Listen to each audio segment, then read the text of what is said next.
I'll see the square. There you go. Hey, welcome on That Smoke Show. Oh yeah, give her. And we're live. We're Welcome back. live. Yes, what's Welcome going back. on?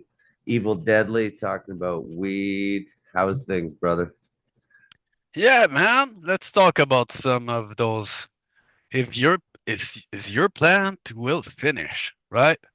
What you've planned tonight, this season that will finish, that did finish good, and the other that you would rather not heard your friend talking how good it is because you won't get the good harvest of those outdoor, right? So when you try something, let's just say that 1 year it can be a good year, a good spot, and your stuff Oh, mature, right? well, yeah, no, There's most of your strain mature that year.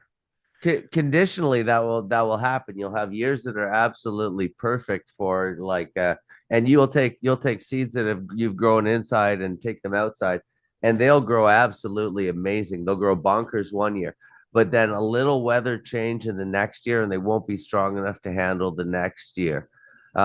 It's plant dependent. That's why there were certain strains that were just given outdoor strains like Friesland, Texas, Time Warp, Let's talk about uh, the Mighty Might, right? Mighty We want to Might, talk yeah, about everything that bring it earlier, why everyone was crossing with early, Mighty early Might. girl, early girl. Early girl, yeah, early girl, I've seen it outdoor finishing. But early girl is a funny one. That's one of those that you are really happy till you smoke it for a while and your friend present their stock and you're like, yeah, right. Yeah, I think I bought something else. I kind of agree. I kind of feel about that about most of that cannabis that was developing through that time though too. It was Well, good. It was good during the time. no, It just wait a minute. definitely time The is. purple skunk of Dutch Passion, there was a lot of it around when I was at school as a teen. Okay, there were still a lot of people ordering that for outdoor.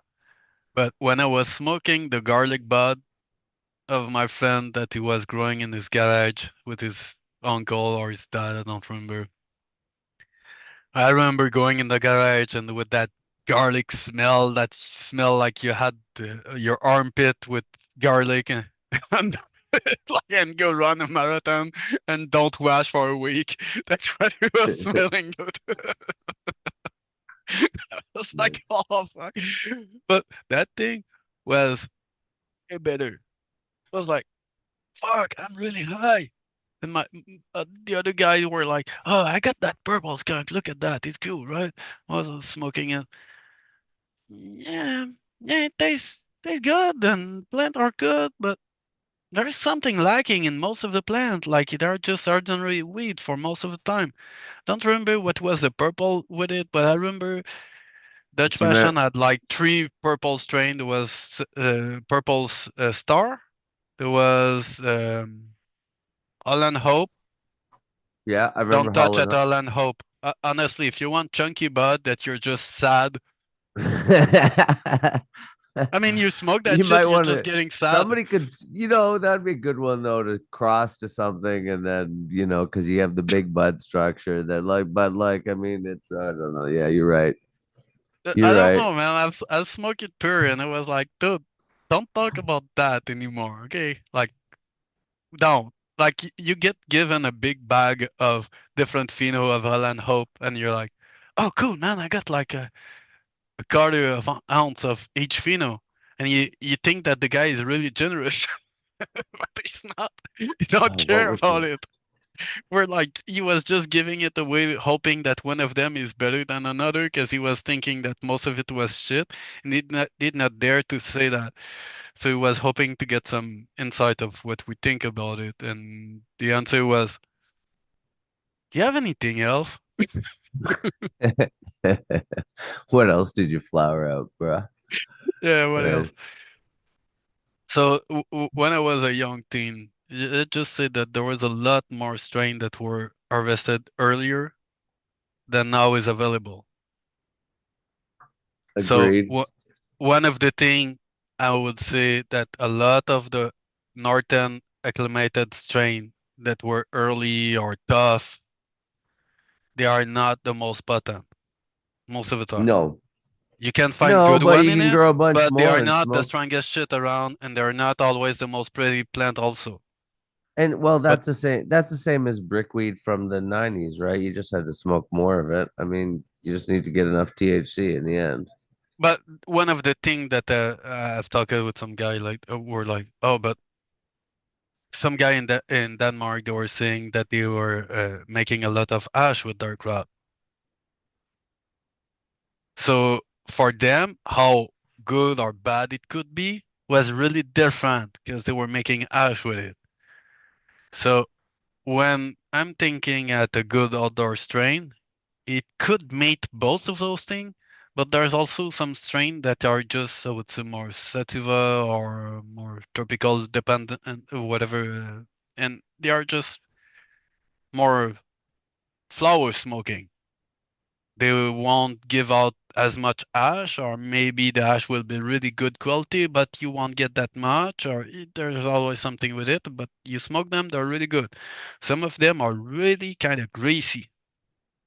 You touch to the plant and it have that greasy feel to the bud. Most of those will not get really good dry sip from it. You need to get a bit of grit into. You need to it. It just some plant were more greasy. We've talked earlier about the Some are chemo. more sandy. Yeah, Yeah. some are sandy. Like I always We found shishkaberry to be that way. Like, but it I've made not grown the shishkabari, I cannot say, but the when we had the chemo, it was a bit more um, like a glue, like a super glue, if I can say, like it's snappy resin, but it wasn't that super white frosty shit. And I had a lot of my friends say, "Oh man, your weed doesn't look as frosty." I'm like, I don't give a fuck, man. It's fucking good. We're smoking a joint. We're really fucked up. So to me, that how resinous it is doesn't always translate to how good that resin is. that is So true. I had this weird one that it came as a freebie with some seeds, and it was called kiwi green, and it was a land race. It was supposedly from New Zealand, but I don't really believe that it no, was it's because a I don't. if is it like the 2 pound kiwi 2 pound something? You know, from the No, same company. I mean, it was they, I it was it well no, it was just called kiwi green. Is all it was called, and it said land race sativa, and it's mostly an hybrid. I'm pretty sure from there. But probably. Probably. Anyways, I this one plant, it was the weirdest plant. It was the first one I ever seen glutation on, but it also it also like the when it like never seemed to stop producing resin. Like it just and the amount of it resin that build it up grew, again and again. and it was Oh literally yeah. before I knew how to make clones. I didn't know how to make clones back then, and like next to no sources on the internet back then. That was just the early days of forums, and I hadn't found them yet. But anyway, so I had this one out of four plants, and this one just like made the craziest amount of crystal and just made more and more and more, and it just got covered. And it would almost like you dry it and dry it and dry it, and it would never dry out. Like it was just like so dense with so much crystal that the Man, water just wouldn't come out of it. a And good yeah, crop of resinous weed, like you say, I've experienced exactly the same thing. It seemed like the resin itself need to dry longer, yeah. not Oh, just the plant absolutely. matter. It's like the resin itself need to dry longer. But I'm thinking if that strain you would And have it grow was it in you know, the dry sift, but honestly, cold CO2. I thought about like Frenchy cannoli like later when after he talked about making hash by hand in the mountains, Yeah, and he cut yeah. his hand, right, and well, he cut his hand, so he actually had to go softer because he was injuring his hand while he was making the hash, and he realized that the product he is making was like 10 times cleaner than what he normally would make, and that I like. I feel like that plant was made for like that, where you just touch it and you pull the trichomes off and you make the hash in your hand. Yeah, I'm thinking the plant that you talk about. If you had put it in a dry sifter, fresh frozen, like that Oh, something like CO2 that. Yeah. Oh or wow. Yeah. Yeah. nitrogen, Yeah. Yeah. I would Wow. have made something incredible with that shit and then dried. Yeah, I But believe I it. don't know if in the freeze dryer it would have lose some of the terpene we want. But for the result of the resin itself, I think it would have did a good things You're like when it's probably you're really probably right. That's super cold probably or the super dry. that's probably would have been the best course of action is to freeze dry it and make some fucking hash or something out of it. It would have been pretty good that way. Yeah, I would have liked to try that on that method, but I've looked for a machine like that, and I was like, man, I would like to get No, you'd have to this. make it. You'd have to make it. The y- problem is getting No, there's some machine around of it because you need to handle the pressure. what's the So, pressure for? it's just a chamber with a tumbler, Hmm. and you inject some CO2 or nitrogen instead of the air. Fuck that. You just get yourself a So freezer and you get yourself a freezer and you fucking put the tumbler in the freezer and then I you did just that before. you I then did you that yeah, before. but then you just put dry ice in there too. You just put Yeah, dry right. ice But next to it, then let you it get start to minus fucking knock 40. yourself in the foot, man. The dry ice with the okay. I don't want to ditch some I, method of my friends around. I wanna be careful on that one. Okay. Look, if you want I green guess he may hash, dry listen to ice is us. the way to do it. Okay, I don't want But like, to ditch on him. but like it, but I'm not condoning putting it in a fucking bag and shaking it. Like, I mean, you can make really quick and decent hash that way, although it's gonna be Yeah. green. But Some people call it let's just say decent, that other Bubble Man I've evil already call it dirt. But like, Bubble Man already went on that subject. I'm not saying it's wrong, but if you want the purest stuff, don't put chunk of dry ice and dry sifted. you That's it. can speed it up. That's all I'm saying. And It will give out more, and by giving out more, you got a trade-off of quality because some of the more you could yeah, not and a bunch of extract it's without it, yeah. it come with some crap. So that's just the problem with that. But I'm not saying it's wrong. I'm just saying like that's just not the purest form that you can do. It's just that. But when we talk about quality in general, the quality will be greater if you don't have to use a freeze dryer. A lot of people say that lately. You think I so? kind of See, agree. I Oh feel man, like I agree with them since the start of that technique because hmm. I've understood some of the mechanism of why it of gas, whatever. All the I don't want to go into that late at night, but it's more about what you want to preserve from it. What's the risk of losing it with that method or that method will be more what you have to worry about. So if you want to get the whitest produce, freeze dryer. Everything freeze fresh True, true. and not too late. But if I'm talking traditional dry sifting, I think that when I listen to the big guy of the industry about that, the dry sift have a thing like it's a bit like religion, right? We have HR branch of religion we believe in, but the goal is not the same.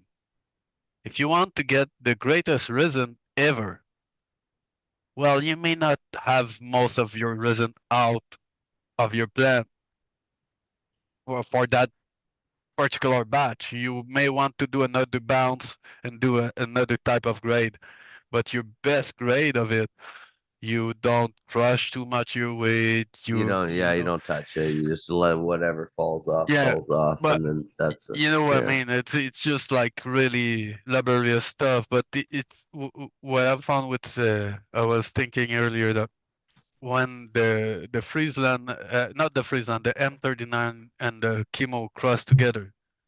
At first, the F1, holy shit, man. Some of those things were exactly what we're expecting as I want that type of plant in my garden kind of thing. It get big, chunky, like because of the chemo that were, it's more like a really short internode that was building some really huge nug on it and for the size of the plant, and you were able to get that pungency of the chemo. But some of the pheno were a bit more on the M39, whatever. And then one of my friend was like, oh, let's try to make a F2 of with some good female we've found and germ more seeds of it, find a couple male, trying. We're always using like 2, 3 good male on the bunch. So we decided to do that and grow those seeds next year outdoor to just be able to get a good strain in and out. And then what we've realized is that F3, we had a lot too much of M39 trait in it. We had a lot of more downer effect. We did not have the same kind of thing. We had some of the effect that we did not wanted when we line bred the M39, let's say. So some of the tastes were off also on some of the pheno, but it's our selection. I'm pretty sure that we're bad.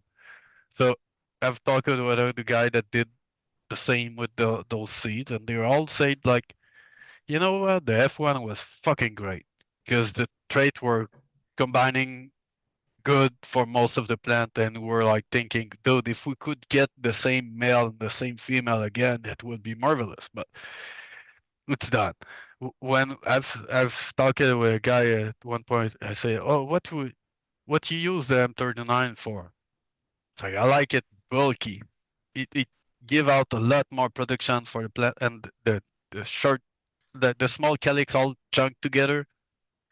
Then uh, after talking with him, I go look at on Instagram a couple of guys like what's the modern weed, what it looked like, whatever. Beside all those older stuff from 20 years ago, and I was like, there's a lot of those strain that doesn't have a lot of leaf on the bud that are annoying, if I can say. They are few small leaflet, and it's more like one nug here and one nug of a bit higher, and there's space between enough that each of the nug are having space and sun, whatever. OG So spacing. That's yeah, yeah. that's Let's just OG's say OG OG's influence a bit. spacing. Yeah, Yeah, yeah, yeah, yeah. yeah, yeah, yeah, yeah, yeah. So when you start to look at that, besides some of the more short, chunky stuff, man, I'm always trolling Chad with this Afghani number one. There's a lot of good hybrid with that, but it's linked with a Everything. type of effect that most of the time I don't enjoy.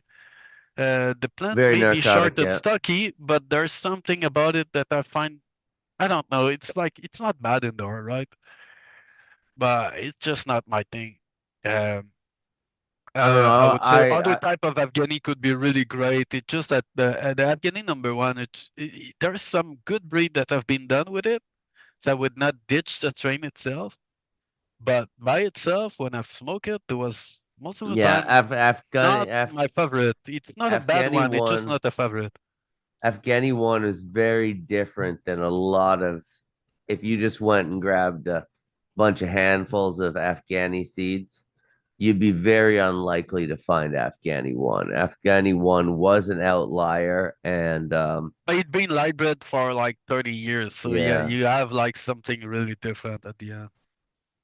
But there's some stuff. I've man, every time I see a video of the Chitral yeah, Valley, you don't have to tell me I'm there when I see the plant. Like my friend was with me last year looking at a couple of stuff of landrace guys, and he was scrolling to their Instagram, and at one point I'm turning over to the screen. I'm like, "Oh, you're in the Chitral Valley, right?" It's like, "How the fuck you can know that?" I don't, there's I don't know what to tell you. There's a set of traits that everyone that, let's say, I've seen picture of that type of plant in the valley, there's some that are kind of hybrid. There's some that look kind of more North Indian, but have that chunkiness and the bud a bit more round. And there's like it go in between all the time. But there's really a characteristic of the Pakistani in general that I found. It's not like all Pakistani are like that, but there are a lot of the upward structure, if I can say that. It's really straight up, and the branch are more sturdy than a North Indian can be in general. Let's say that. But when I was teen, there was a guy that had a North Indian, and when we've seen it indoor of the best Yeah. plant of that year, his son of took the plant, re-veg it, took a couple clone, and some of the flower when they're finishing were giving me an idea like it's getting a bit more round than some other in the field, let's say, that could have been. They were looking a tiny bit more roundish and more. They were filling up a bit more like an indica, but when you were looking like the structure of the plant and the structure of the bud itself was looking quite sensitive, if I can say. But when he told us like, dude, in the field there was a lot of different type of plant. If searching like 10 field to find two, three female, he was really liking into that. And like some patch of the same guy. So he said when he was traveling, for him, the North Indian ash was a really good quality and high. And he was hoping he could get something that finished here. Most of the time, like there was even some of his Afghani that were going to end of October here. So like they passed through a lot of rain and he had to pick the survivor, whatever. But for the North Indian, it wasn't liking the cold and the rain, but it wasn't molding as much than the Afghani. It was just kind of more stop growing healthy. I can say it was looking like a bit beat on the side. So when we're smoking it, there was that flavor that had a lot more tropical fruit. Some I don't know, but there was some kind of ash in it, some spice. The complexity of the taste was really there. It wasn't as pungent than some of other stuff, but if you had like you weed is kind of freshly dry, you put it in a jar, you let it let's say overnight. When you were opening it, the smell was quite pungent, like some ash can be, but it was more spice and fruity in it than any kind of skunk or pine or it wasn't like some of the stuff hybrid, let's say of Amsterdam and whatever we had. It was something that sometimes you're like, I guess there's some of it in that strain. And the only time that one guy told me like he was selling North Indian ash when he was a teen, and he's like maybe 50 something now, so it's the end of 80s, something like that. Good He money in he it said then. yeah he said that it was a lot more ash back then. I was too young to smoke, but when he smoked the white Rhino that I made some mash with it. He said, "Dude, that's exactly the thing. Like the North Indian it was more brownish with kind of golden when you open the bar. He was, dude, you make me get back in time. It's crazy." I'm like, oh, all I know is that it's supposed to get some North Indian in it, so you kind of give me the approval of, yeah, it's probably in there because you smoked that shit. And I'm like, I've only smoked flower of North Indian here. And he looked at me like, I think you know from who you've smoked it. Because there was only one guy having that strain around back then. It wasn't sold. Nobody was selling that strain because it's just not the strain you're gonna rely on to get a lot of weight. It was more of a light flower. It wasn't super heavy. It was quite tall plant. I mean, the plant I remember seeing were around 8, 9 feet, and they were started from seeds outdoor. They were not prepared before, and they told me like most of the stuff they had from there wasn't finishing. They had to pass years and years to be able to get. Yeah, they were able to get some seeds from it, so they were replanting it till they find something a bit more early and find an early male and go their way like that. So it maybe wasn't the best of the bunch, but it was those that were able to survive. So I've just think that through time, that kind of thing, if we had grown it indoor and start to breed with it, would have get some result for the good spacing of the flower. Some of the flower were more long than fat, and I think it's a trait that can be quite good when you do indoor outdoor. Because if you got really super fat flower and super short internode, it's not that good. But all you want is that the nug itself, it's kind of hold together. Because I had Yep. stuff that the bud were super huge, but when you look at, you try to put it apart, it just a kind of, Yeah, it's all it looks wispy. like Yeah, I hell, man. know. It's like It's just a, all a, long calyxes, so it a, doesn't a really make a calyx bud. here, Yeah. a small branch, two leaf, a bunch of calyx there, with one leaf. Fucking shit, man. It was like just, yeah, you don't want to pull it apart. But man, I was finding it funny because some of the guy were looking at the old picture that my friend had, and they were like, "Holy shit, man! Some of those buds were giant." I'm like, "Yeah, those plants were. We hated those shit. We really hated that. You try to trim it, and you pass an hour in it, and you're like, why I still have some leaflet in the bud? Fuck, there's like 75% of that bud it's leaflet that are frosty. I should keep them." Or popcorn kind of yeah, there was a lot of type of Afghani that were really looking super fat nug, but you don't want to trim that shit. You just want to dry it, put it in the tumbler, and make some hash.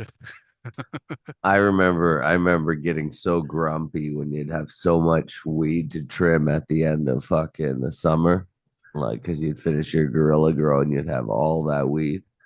I remember just getting angry at my friends. We're just like trimming and I'm just like snapping off at them for no reason, just because Yeah, of the because you're too trimming for focused on the fucking cat. too long, like Yeah, man, just too man. long.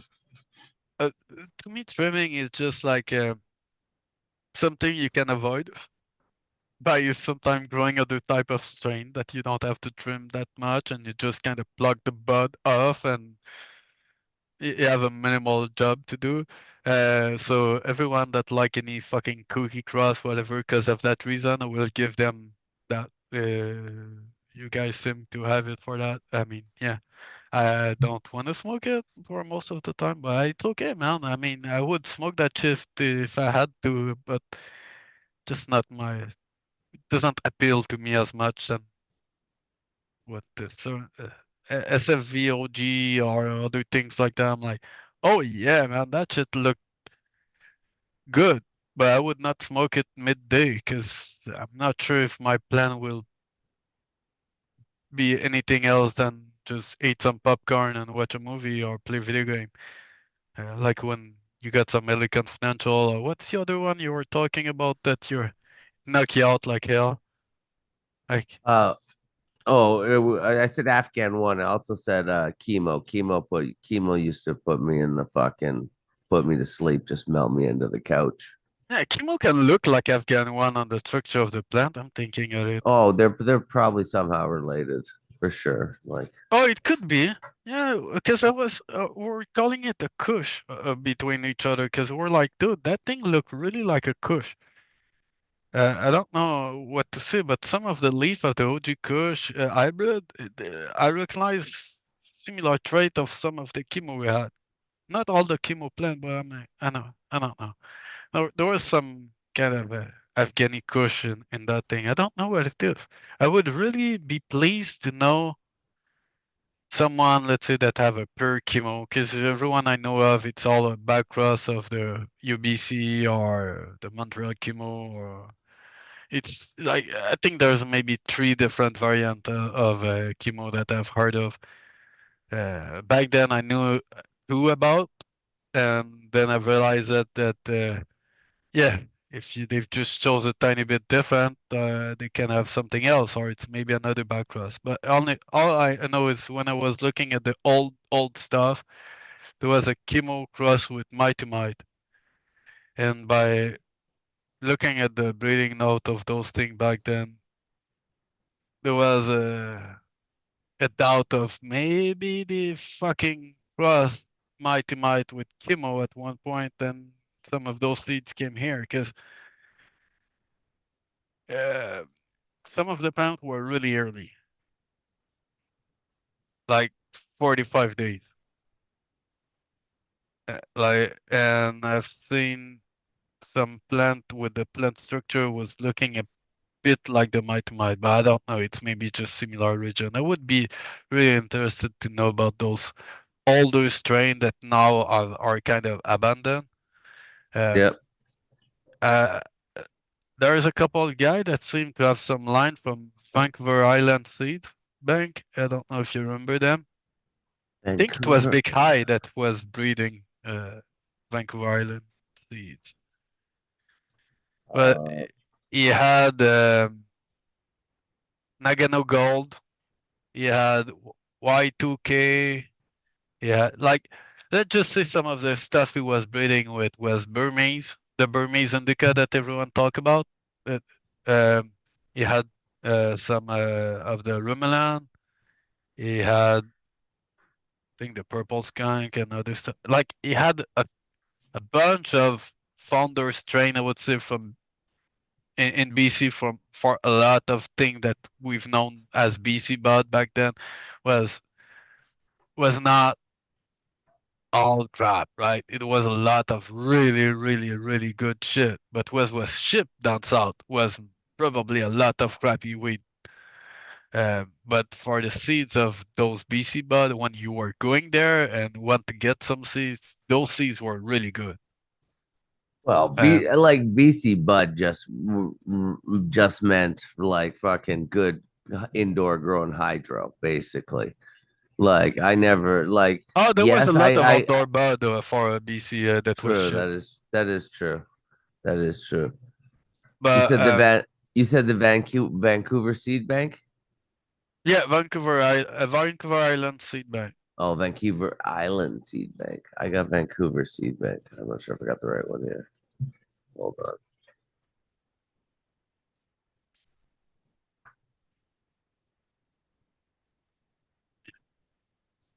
I just seen the chat. It's funny.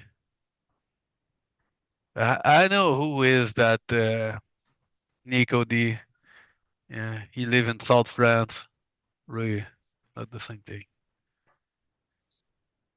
He's a strange guy. Yeah, I'll pass on that one. Yeah.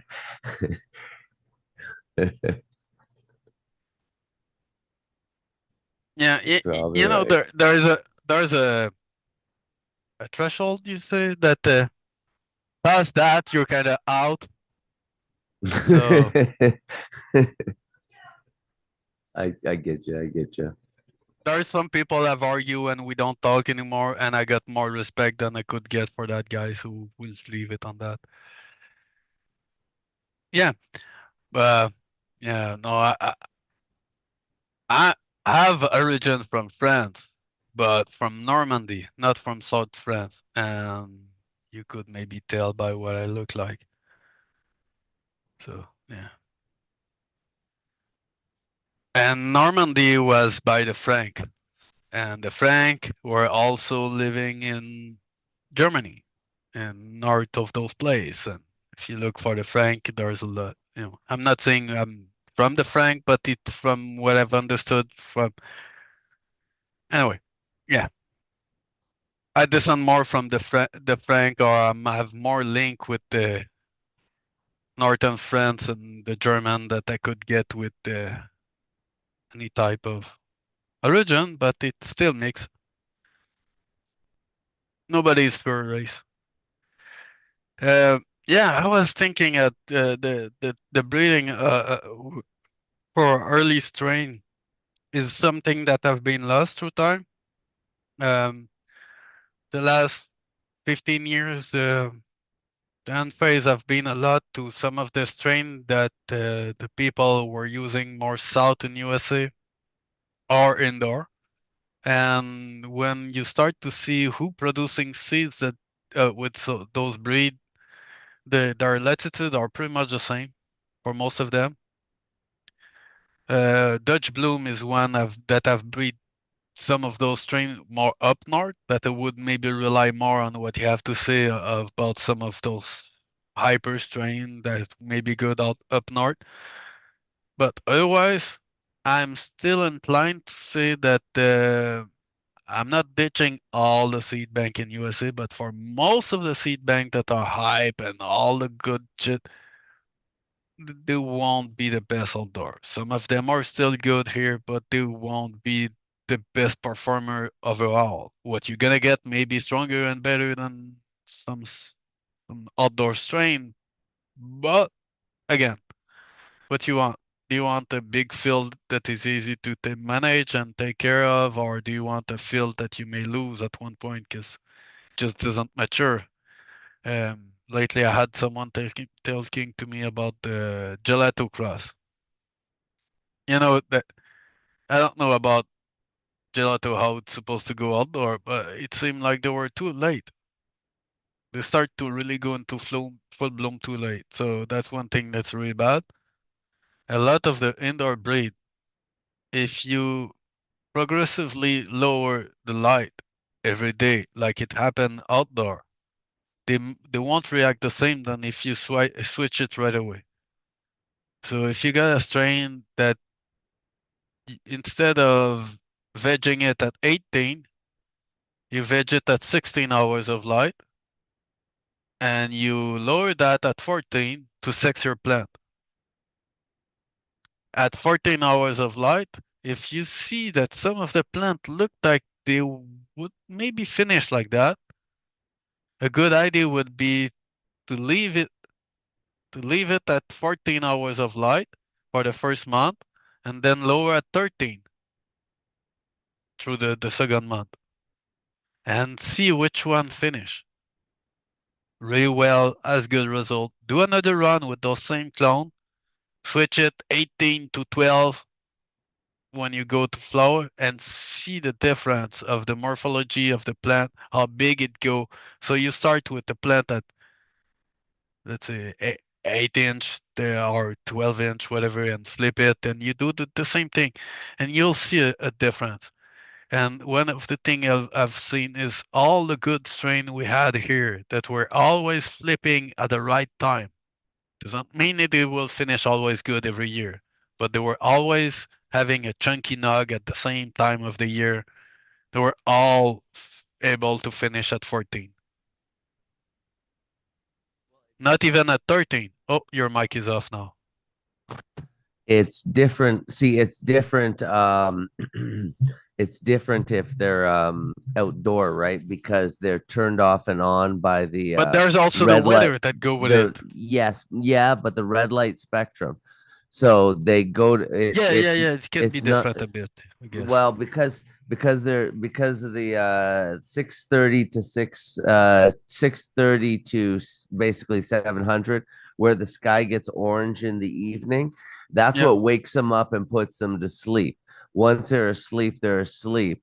So but with when you're indoors, because you don't have that transition of light, it takes your plants like 2 hours to fall asleep. So you can actually have a plant that will be flowering way before like so so if you even if you just gave your plant like 15 minutes of like red 630 630 660 and even up to say 690 for 15 minutes before your lights turned off, it would put your plants to sleep immediately. Then you could actually have so you could do like a 10 hours sleep, 14 hours of light flower. and they will finish at the same time because they're going to sleep immediately versus lights turn off and then they it takes them 2 hours to figure out that they're asleep. But you So know, when I that's was so doing those tests back then, I had some Kelmist and Purple A's and some more tropical stuff, and I was putting those plants. Let's say, I would be ready to flower them in 2 3 weeks. Well, I put them in the room when I'm at 14. yeah. Because they were held at 16, 18 hours as veg plant. And they were just into a kind of mode where they're just crazy. It's just a tight pots or something like outside of Yeah, their will, that was triggering a even slower some down, whatever. I've heard of some plants even starting to flower if you keep them on 24 and then bring then harden them off and bring them outdoors. They'll start flowering at 14 and 16 hours of light because they're just Yeah, there are some strains that are more they're photoperiod dependent. yeah. More, So yeah, yeah, I it know can what you mean. happen. It can happen. Yeah, I've seen some indoor strain that my friend was breeding with just for fun, and at one point he had a volunteer that he did not know which breed it was. It was like, I think I know the female was there, but it could be the other beside, so it's that and that cross with I don't know which one. S- See, I've always So wanted to. he take a clone of it, okay, and he was like, "Oh man, that plant is really tight knotted. Everything is good indoor." So he realized that thing, like you said, like as soon that he was putting it outdoor, it was starting to flower just after the equinox of summer. Yep, yep, Just after like 2 weeks after you were saying starting the flower. So if cross everything, he had a lot more sativa stuff. Everything that he had more late that want to start to flower late. If cross everything with it, the male that he had of those things, he was trying one after the other, and everything was more short frame, starting to some of them were starting slower earlier like that. So he's been able to develop his own seedling for a couple of years from same line from that. But I've looked at one point we then series with Subcool. yeah, One yeah, one of the guy had a plant exactly like that, and I remember looking at that video, being like, "Oh, okay, yeah, it's a f- it's a trait in the population. We don't know exactly how we've been there, but we found it, and it's other people found it again. It's not from the same breed, so don't be too sad if you lose one breed. But if you're able to talk with other people that grew outdoor, maybe they will find something like that. So uh, when everyone the Mark Emery time were at one point they were crossing everything with Mighty Might. That was like the good bud of indoor. They were crossing everything with Mighty Might to be able to trigger earlier. But it doesn't mean all the plant will trigger earlier, and it doesn't mean that just by doing it, your job is done because you still have a F1. So I found a couple stuff from back then was my friend or people around were growing. Were able to have sometime 2 weeks earlier in the season, but I started to take some note at one point, and I've realized it's a matter of 5 days sometime. If your plant is starting to pre-flower, it's not like just to see the sex or really start to really pre-flower, it's two things. So that when the plant is big enough, you may see if it's a male or a female, but you yeah, can also see that as a seedling when it's about a month old, 3 weeks. When last week we were talking about at about 3 4 week, you'll see it, and after that you may not see it before it starts flowering. Then the male may be a bit taller, but some of the male may be short too. So you won't get rid of everything, but 90% of it. So if you're going to find, let's say, a plant that will trigger earlier, I would say one of the best breed I remember back then was starting to flower like a long flowering one that was starting to flower mid-July. Huh. So you had to really think at your shit. But it was forming, you know, how the sativa just seemed to do a nug there, but the tip just grew and there's a long branch in between and it do that just nonstop. So it was like doing that spiral of bud on long straight branches. And when you were putting your plant, let's say you top them and you have 4 or 5 long branch like that start to flower early, but they were taking 14 weeks. About yeah, at 14 weeks we're chopping it, but like if you let it go at 16, it was really done. So the plant was still finishing in October, and everything was good. When I started to ask a couple guy, I, It's they think the it was blue a one, Durban. the Hello small to eight. you. Yeah, Wagwan. Bedeco. What's up? What to go on, rude boy? So we're thinking it was maybe a bit of Durban in it because it had that kind of sweet smell of the I don't know Durban. how I gotta figure out how to adjust my camera. No, I it's got okay. It just looked like we peek into a room we should not look no. looking at I that. have like a friend guest here. I wanted to like try and have one. There you go, bud. You know, when you have like those I have security like camera a. that people hack. I'm with my like really good hash making friend here, and Hello, friend. he's Hey, he's a Brazilian hash maker. He's very cool. Longtime friend of the region conference, and does a lot of cool stuff in many places. I wish we had bacon around. Where are you, bacon? We have a friend over here that's only what he do. Here we go. Big Here's batch of hash all the time. some of his amazing fucking full melt. Like you fucking Nice. put a heat near this, it just melts. Like I'll show you. We'll pack a fresh bowl here, and I will show you how well his stuff melts because it is beautiful. I would like to ask to your Nice. friend that new method. Well, it's not new, but that dry the wait a minute, fresh frozen dry sift. no, Did he try it that? that's I tried once in Barcelona, just once, and it's interesting, but it's really different because it's dry sieving. So Yeah, I was looking for a machine to see if I could try, and I was like, well, I don't have that budget You don't need a because I lot of need money to dry a freeze sift, dryer man. also. Sorry? No. Just do it old school. Just get the t-shirt screens. You can get a set Yeah. of t-shirt screens with different thread counts and do it. Like that's the old school way. No, but it just to Or have hash bags. the container that will hold the pressure of the gas to have my tumbler in it. That's what. resonator. Resonator? Is it what they call the resonator? It's just like you put a CO2 or nitrogen in the chamber, and it's just a tumbler that you can put your fresh material in it, fresh frozen.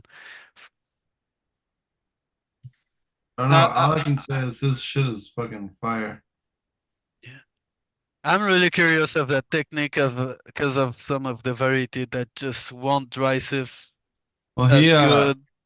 he's got a lot of experience up here in the Emerald Triangle and in Brazil, so feel free to ask him questions. Sweet. I'll look in the chat a bit to see if we got We anyone. I was talking to Wes earlier before you guys are live, and we were over in the redwood forest walking the puppers. It's quite nice. It was. It was. Ash and redwoods go well together.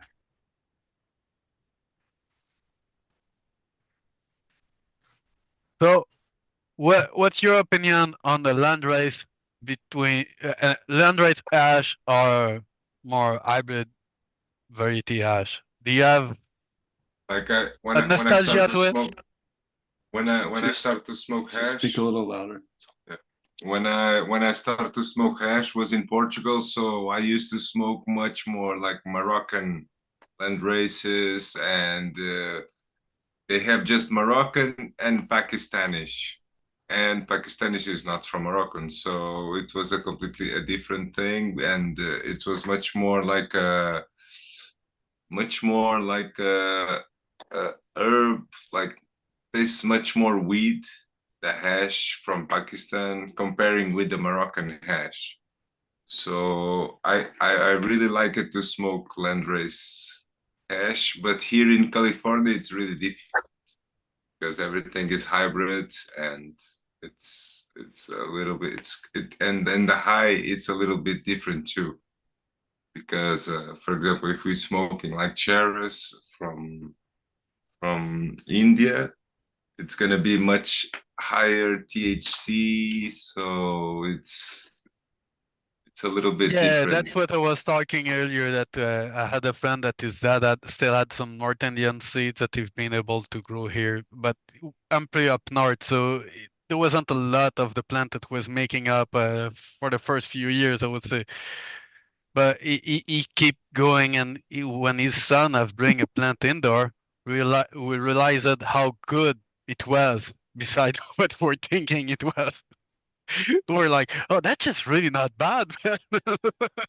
It was okay. It's less strong than some of the hybrid we're growing at that time, but we're like, but it's still pretty strong for what it is. It was pretty good, You can see it just fucking melts, man. There's right? no Yeah, you see the impurities. big It's very ball. clean, very Right. clean.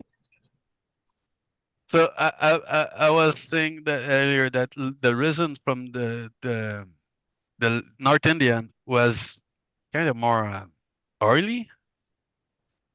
It wasn't like a sandy plant in it. It was a tiny bit more early, so we had to dry it a bit longer to really be able to do anything with it. But uh, I was just smoking those flower without even thinking at making ash with it, because we've realized that outdoor over here the plant was a bit too cold to finish, and the bud were really never filling up as good. But you were taking that plant indoor, and all of a sudden you realize that at the end it really oozed with resin, but really kind of oily to the touch. It wasn't sandy at all. So we're not thinking at dry sifting that thing. And that's when his dad was saying, yeah, I'm not sure if you can dry sift it. He said, I take that outdoor weed and I let it dry over winter. And when it's really dry, I go outdoor and kind of in a shed, whatever, and dry sift it when it's really cold. Because otherwise, that one will just grease out my screen. And he had another strain from Kabul that was the same thing. You were touching the plant, and you had a kind of oil on your finger, and you were even able to detach that thing from your finger. It was kind of oily, but it wasn't sticking in your skin. So I've found it quite interesting to see how the different resin were. Yeah, I'm trying now to find a way to process into ash most of the strain. Which method of ash we can use for that? Yeah, I'm tired to have anyone saying, "Oh, but you just blast it with butane." Yeah, everything work with butane. I know, guys. I know everything work, but it's not the same. But I believe the outdoor hash you can have I believe that the trichomes are bigger and the glands can be a little bit bigger and works better. I believe even for drying in when you're drying some outdoor hash or when you're drying the hash it's a little bit different than the indoor. You need to take a little bit more time to cure.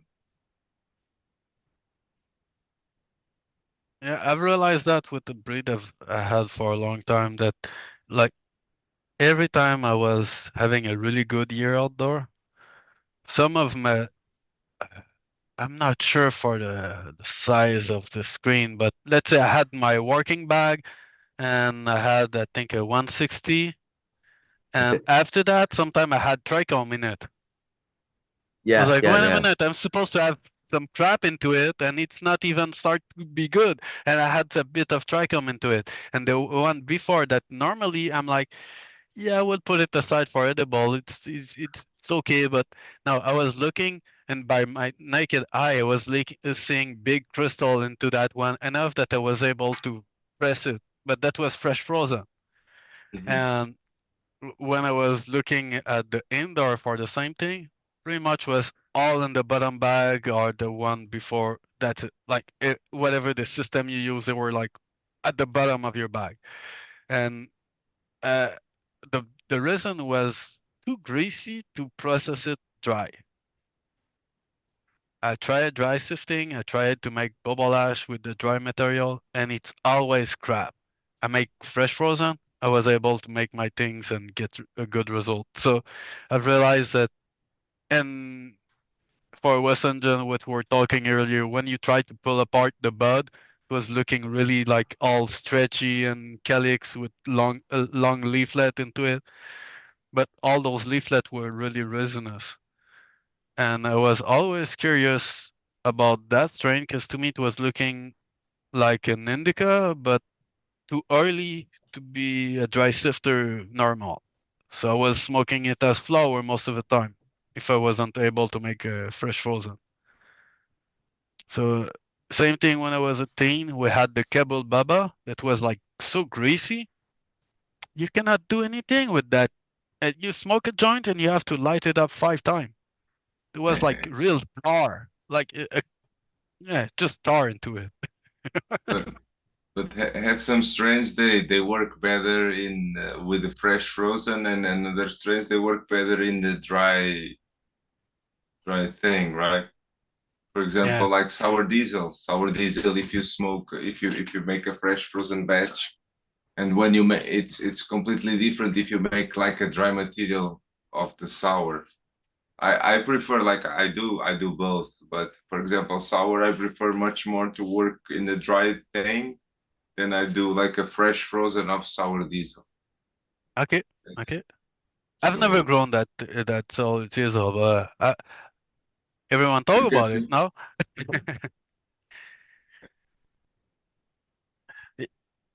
One thing I've realized with those new hybrids is it's a bit confusing when different type, like say, of resin, like that, are those strain are crossed together. You need to find the right plant into it first, and the second thing I found a bit confusing sometimes is when they say good washer, can I still make dry sieve with that one? Some work like that, some don't. oh yeah, no, I believe if it's a good washer, you can make a good dry sieve with Virtue. Yes, Okay. I believe so. I've not worked enough new strain to know about it now, but yeah, like a lot of my fond memory are from a long time. Yeah, that's the funniest part to know. Everyone want what is washing.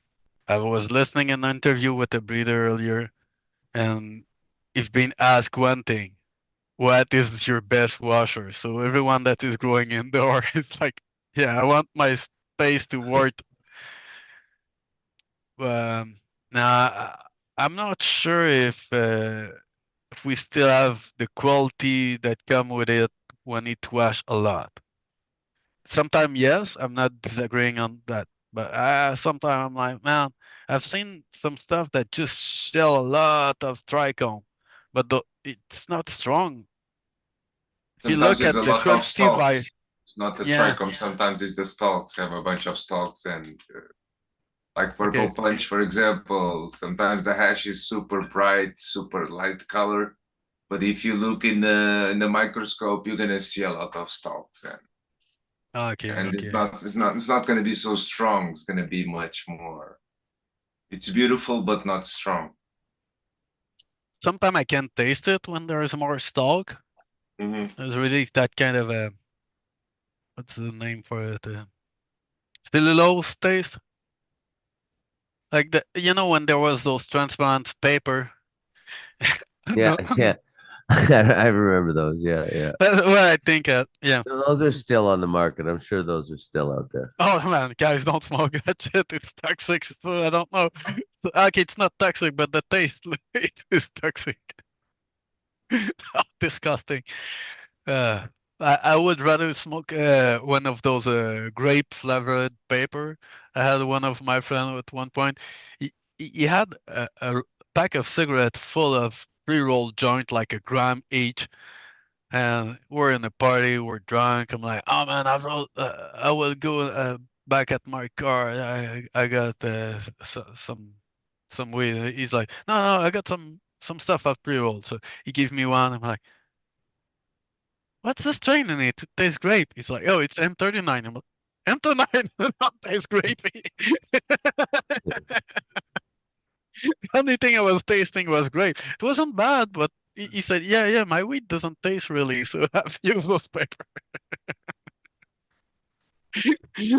They had huge, chunky, heavy nog of that strain, and that's one of those things that I would have just dry sifted and not complain about it. But since he had a pre-roll with that grape flavored, I'm drunk. It's good. But if I'm sober and you offer me that, I may disagree with how good it is. Agreed. Agreed. I'm never gonna be happy about it, but at least you had it pre-rolled and I didn't have to go to my car. So But when your friend is offering you a gram pre-roll, you're like, oh man, I feel good. Yeah, thank you, man. It's gonna be amazing smoking a gram joint. No, but I would prefer to have a two puff of ash on the fucking corner of your oven, like we're using back then, hot knife, too hot for your things. When you say that the Moroccan ash, I've smoked a lot of Moroccan ash when it was still sandy chalk, kind of not as sticky. And I've seen the transition where, hey, dude, it's no longer just the Belgia and that thing, because the texture was changing and the effect also, but it was still having a pretty similar taste. So we're just thinking that we were including other strain in the field, and slowly was just everything was mixing to each other. I I don't believe know. a lot of things is mixing. That's why, like, even like in Portugal, for example, when I a lot of times like people like to smoke Moroccan, but when they start to smoke Pakistani or Jamaican was super gooey. Like the hash was completely different. Was much more. Was it the hand rub? Yeah, I Dirtier. smoked some hand rub from Jamaica. They don't know how to clean the trichomes No, quite no, as but well. the Jamaican hash made it in Morocco. Yeah, I smoke. It was Okay. like it's completely different. It's yeah, much. but in Asian like hash making, they're better at cleaning the hash, right? Whereas in Yes. Jamaica, it's it's much dirty. Having seen both sides, and no offense to Jamaican hash, but there's that definitely shit good was hash dirty. makers in Jamaica, but for the most part, they're not quite as skilled on that. The ash I had Hash. from Jamaica was passing through someone. So I don't know how dirty you talk about, but that dirty part I can agree. By okay, by dirty, I just mean that there's trichome stalks in it as well as like some leaf material Yeah. versus much Okay. more pure trichome heads, which like African and Asian hash making is a little bit. They understand that you're just trying to get after the heads, whereas in Jamaican, like they call it pollen in Jamaica. Yeah, hash. everything that it's a bit Yes. more And farmer grade. keef is called pollen, for instance, in most of the Caribbean, right? So they're not quite as understanding on the separation of trichome stalks and heads as you are The, in Africa and Asia. And in fact, I'm curious to hear what Wes has to say on that and where he is from. yeah, in the Wes is Caribbean. the expert on that region, because my only part with Jamaican ash was it was hand rub from more of a old school type of thing. And in the last year that my friend was going there, he had trouble to find the same type of plant from the same guys. They were starting to be cross-pollinated by the other field around, and without their consent, I could say, but they had no choice to, and they were open pollinating their own thing. So they were like, well, I hope that some of our good stuff go on theirs so they can go back on ours. But and it started to change in the early 2000s, that it was really more of a lot more modern strain that were bring there, because the guy were offering him White Widow and Blueberry was like, I'm not paying a plane ticket to go smoke the same thing than we grow at home, guys. Just offer me other stuff, please. Well, I never actually really got Jamaican gum down there. I only ever saw videos of it being made, and I just knew it wasn't made well, and it wasn't gonna be good hash. And the first hash I got was when I actually got to the east coast of Canada. That's the first time I ever came in contact with hash, actually. Before that, it had all been just brickweed coming up fucking from South America. We got lots of stuff transshipped through us, so we usually got that's where our weed used to come from, mostly. Well, I can tell you in Jamaica they call what you would call charas in Yeah, Asia. They call that gum in the gum. in Yeah, Yeah, that's Yeah. what my friend told me. Like, he had Jamaican gum, and we're like, well, but that's ash. dry He's like, sift, no, it's not ash. It's like charas. but dry sift slash keef, whatever you want to call it. And they call that pollen in the Caribbean. that's some of the better Jamaican finger Yeah, gum that's I've seen exactly. before. Yeah, the Yeah, texture of the black one. That's Well, exactly Looks what like we have. Charas. yeah, it looks like char. It is charas. Yeah, yeah, It's the yeah, same. Like Not clean, methodology not wise. clean Charas. No, no, yeah. no. It's Just not. different taste. And but the thing that I've got told also is that you were not able to wrap it after. Like, if you wrap it right away because of the Jamaican humidity, the mold was going in, so he had to part, make some small pieces and maybe flat those things, let yes, it dry for a while, and then wrap it. But he was only wrapping it more like loosely, so there's still air going in.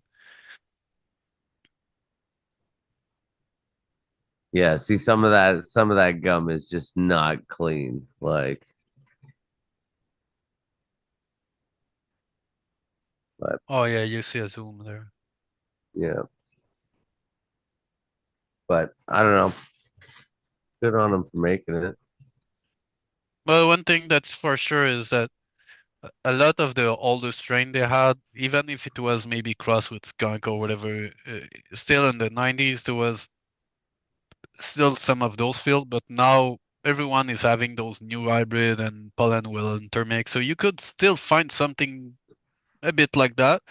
But from everything that I've seen lately, they were saying, yeah, you can find some phenotype that look like that, but to be sure it's really only gonna throw that old school type. It's no, it's already pre intermix a lot. But I'm pretty sure you could get some of those plants that are more shorter growing season, because I remember that they were saying it was pretty much a 6 month growing season for the old school stuff, but some of those plants were shorter than some of the tall tropical variety, and yeah, sure, they were flowering from for a long time, but when they've crossed it with skunk and this and that, some of the plants were shorter and finishing a bit quicker, but they were still having that reminiscence of the old school stuff. But yeah, I'm just inclined to say that it's close to be lost over there. Everyone is bringing the best, and their market is also the tourist. And when people come from America or look at the podcast with the new strain of this and that, well, few months after it's over there, it's really not long. Even some guy in Africa in middle of the jungle were growing some hybrid, how they've got it. Well, maybe they got a cousin in America or in Amsterdam or in England, and Or maybe or, green. or even or maybe Masonic. greenhouse came to visit. Greenhouse or Masonic have ship seeds, or I don't know who else, James Bean or whatever. Yeah, I mean, yeah, everyone want to share the best, but sadly, if we don't keep the pure variety aside, yeah, I'm for the hybrid, but I really just miss, Afro Pip. You remember Well, Afro Pip? He had some of the Swazi, the Roar Bar, the Malawi, and those things are just really different from what you see in the market in general. So it's just fun to try something different. So yeah. Well, I've seen a guy from Africa, South Africa, that is collecting Lesotho, an old Durban poison, KwaZulu. No, he's collected a couple things, and I think that if there's enough collector like that and enough people passionate around the world, some of those breed will still be found again. But what I miss the most is those long flowering strain like that were really good, but not always super grower friendly for indoor. So Not you for can indoor. go there and enjoy it there, you know. Like for instance, like Durban poison was amazing in Oklahoma for Mhm. um, doing really well in the heat and mold resistance and insect resistance like that. Anything Durban poison, you're gonna get an extra 5 or 10% yield in Oklahoma. nice. Was it Crosses. the Durban that start to flower more early? No, I mean, yes, some of the cultivars were a little earlier, some of them a little later, but just Durban crosses in general seem to be very adapted to the same climate. I'll try to find on the Instagram, but the guy I was talking about, he said, "Oh, it's the Durban of the '80s that they've collected, whatever. It's reminiscent of that, and it's a more pure line." And when I'm looking at some guy that told me, "Oh, dude, I have pure Durban poison, not the Durban from Amsterdam," and you have to make a distinction with those things, right? Because they're are maybe a bit similar, but they are really not the same thing. So the Durban poison that Mel Frank have give to Sam Skunkman, that thing was early, had a bit of the anise on some more kind of sweet floral or anise, depending on the pheno, and that's what some people remember, right, as the Durban poison, not necessarily what was sold over there. It's the Durban poison from Amsterdam. Let's say I don't say it's bad, but it's just a different line. And that one was early from what he was saying. But when they've crossed it with skunk, it was starting to flower later, but still finishing here. So it's a. I just remember some of the plants were looking really skunk in it, and my friend was like, "Dude, why all the fuck everything is crossed with skunk?" Well, maybe because most of the people were growing it indoor, right? So they want a more better yield and it shorten the flower period indoor, but outdoor it start to flower later, the skunk. Not all the line of skunk, but a lot of Amsterdam skunk, let's say they were starting a bit too late for here. So that's why I'm asking that, because the pure Durban poison from over there, whatever, from South Africa that people have collected, I'm not sure if it could finish here. I think it's too adapted for really southern latitude that need a longer flowering period. So I would, yeah, I'll go on that Instagram. I'll find it.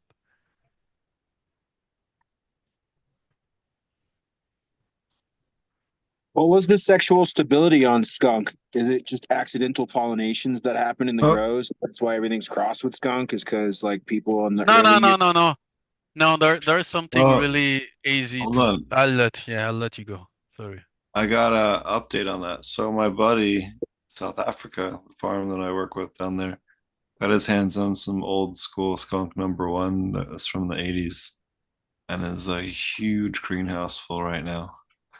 And it's going to be doing seed production and pheno hunting with it. So super stoked on that. I'm going to definitely get some beans and get that out here to the Cali folks. Smell like a a skunk that just pee in your driveway? Yeah, old school roadkill shit. And it smells fucking dank. Dude, my dog can't figure out. There's a skunk that lives out in the green area behind my house, and my dog just can't figure out. It's been 5 times this year, man. Like this fucking dog is retarded. Keeps running up on it. Like,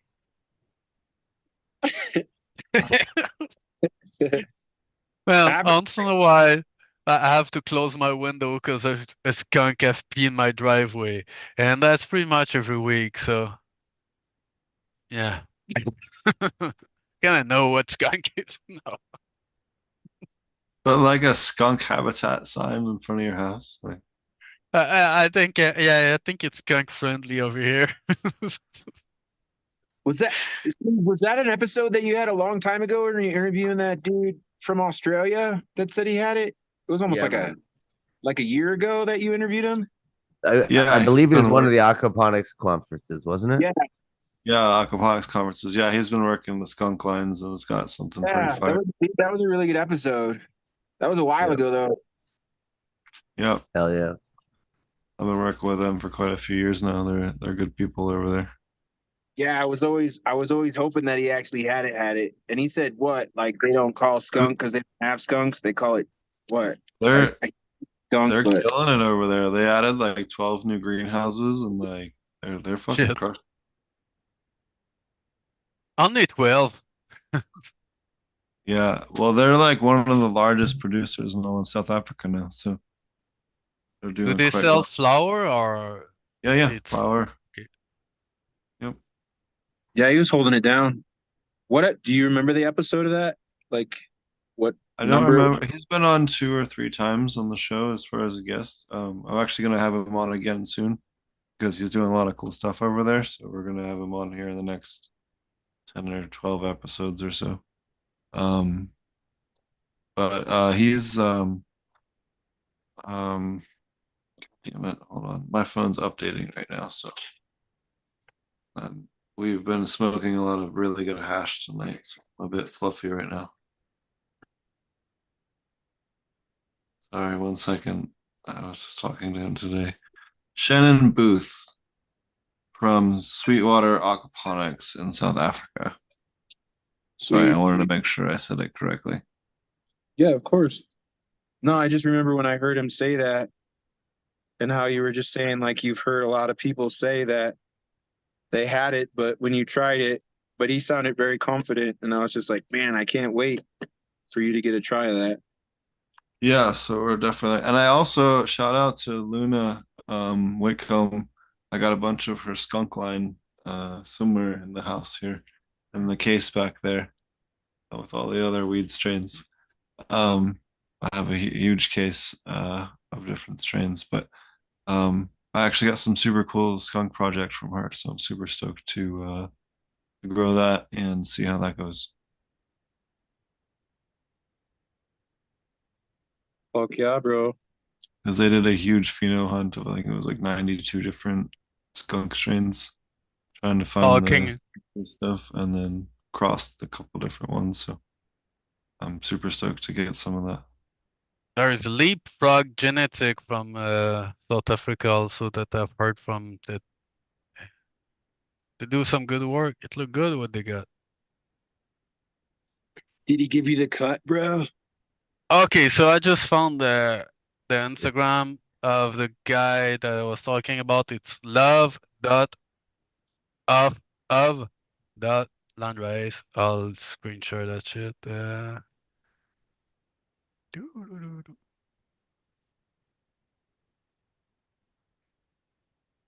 There you go. So love at landrace over there. Um, what's that one? Is it the Lesotho? So that's the Lesotho. Um, holy crap! I have to go back. And there's not much land race in Lesotho. Having been So there, that it's almost all yeah, Western. that's one Like of the Lesotho Jamaica. by a client. Okay. Um, At least everything I saw when I was in Lesotho was definitely see, Western crossed. see those dreads of that's his Yeah. Durban poison.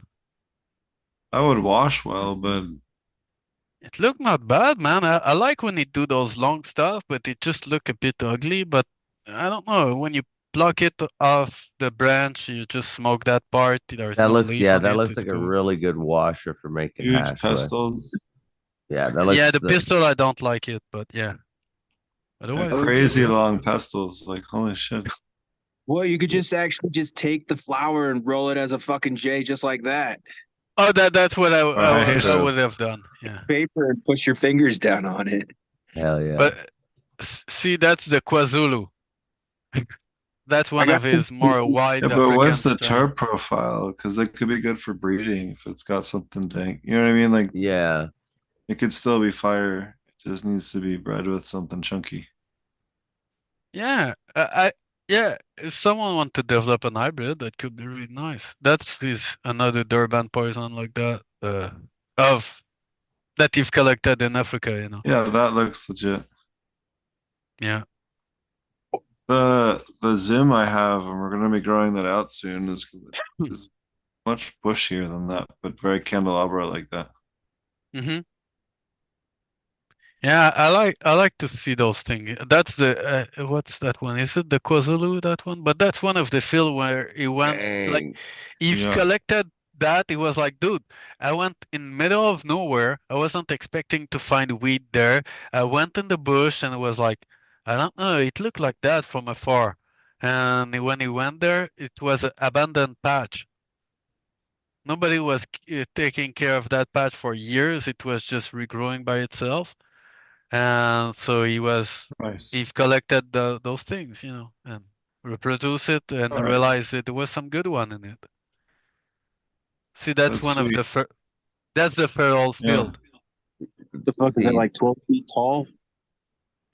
see, At that needs to least be 12 crossed feet with the over there. fucking with the Uh, temple tie, and the yeah, hybrids off of that would be fucking 40 feet tall. yeah, Yeah. right. My arrow there, I think it's 6 feet over there. Like I wouldn't. I'm pretty sure it's like more than 15 or 15, something like that. 15 feet and point Yeah, 2 I'm pretty sure. pounds. No, no, no. That one you will get maybe 2 pound by plant. Uh, I Dry don't think weight? it's that much. Yeah, I think you that's the KwaZulu over there, the same thing that they found in the patch. So, i- yeah, I mean it doesn't look that bad if you look at it, but yeah, I don't know. Well, fuck, look. What's it get you high like? That's what I want to know. Yeah. That that's the type of effect, and yeah, it's so different. That one? That's the Durban, that That looks like Revenge, a I guess. nightmare to trim. Well, some are more chunky, but you see, there's some banana in it. So that's always the risk with any of those land races. They've not been selected to have no armor for the trade.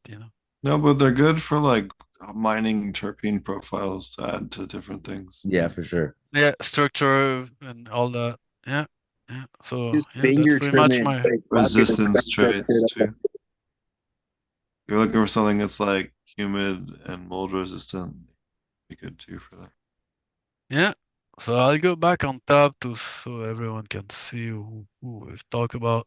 That's one of those good collector that I think worth to mention. Love of landrace. So yeah, man, it's really a hard uh, market for that type of seed. It may appeal to some of us that have tasted a tiny bit of some of those things, have heard of it, but don't be shy. A long flowering plant, if you start it in a flowering room, it will take 4 6 months. Just be prepared, and do what Steve was showing. Maybe tie your plant 2 3 times before it starts to flower. Make it spread all around. Uh, yeah, there is a different way, but I would recommend that you do your hybrid that harvest a lot, do a good crop of it, and then start the seeds of your stuff, and on the side, and you won't be as sad, because yes, for sure it take a long time. I don't know. I think it's worth the try for the people that like different effect. Yeah. Well, with the long flowering ones, would you want to go like Sea of Green Dutch method and just have a bunch of cuts in fucking 1 gallon pots and fill up a Once four I by got four the with a mother shit? plant, yeah, once I got the mother plant, I would put like 2 plants every week or two in the flowering room. That's where I think those plants are really good. You got 2, 3 of them in the corner, and you start them from clone. Pretty much as soon that the clone have it's a 4 inch full of roots, put it in flower. Will be big enough by the end, and you'll get a couple ounce in it.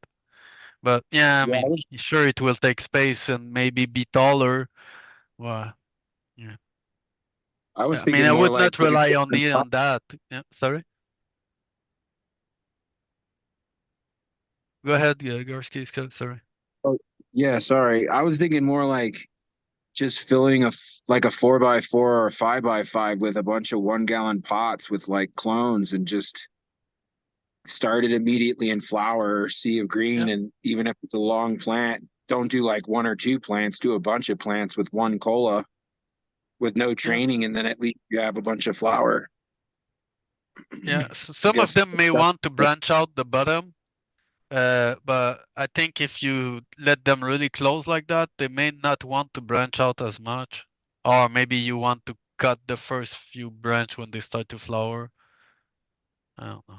Yeah, I think it's a good way to do once you got your good mom. But those plants are like, oh, this year I got a lot of weed of my other strain, and I will do a pheno hunt on that landrace and get a good female to do exactly like you said, to keep aside and always have a plant in the flowering room of it.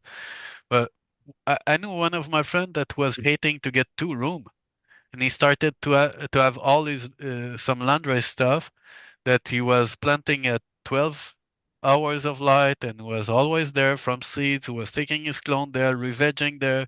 He was doing like everyone in the tropic would grow. And for him, it was driving through a type of high that he was expecting.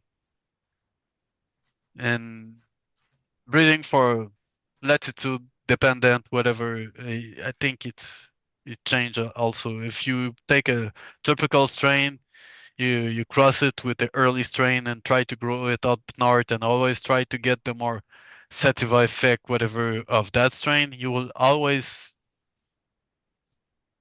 get a bit more of that other strain in it because it won't mature over here otherwise. So maybe you be lucky and you get one that start to trigger early and look more like your landrace tropicals, or maybe have that effect, but you'll have a mix of those things. You won't get you're it's hard to get something pure here because we got 16 hours of light over here to for a buddy. So like in 21 June, it's 16 hours of light. When the I think the 12/12 only happened in early September, and we need to get everything out of the field pretty much first week, second week of October would be the best. Before that, everything that you can harvest early September, you may avoid a lot of big rain or bad time that we may have at the end of September. So just before some variety get ready, we get a bad weather most of the year. Pretty much every year, end of September, it get colder, more rainy, but early September, it's always more drier. So if you got a really good strain that finish early September, you're good to go. If you got one of those later stuff, maybe you may be in trouble one year. So that's one thing I've realized, that all the landrace stuff, it's cool when we talk about stuff from the same latitude, but most of the tropical variety, you need to light that from the start.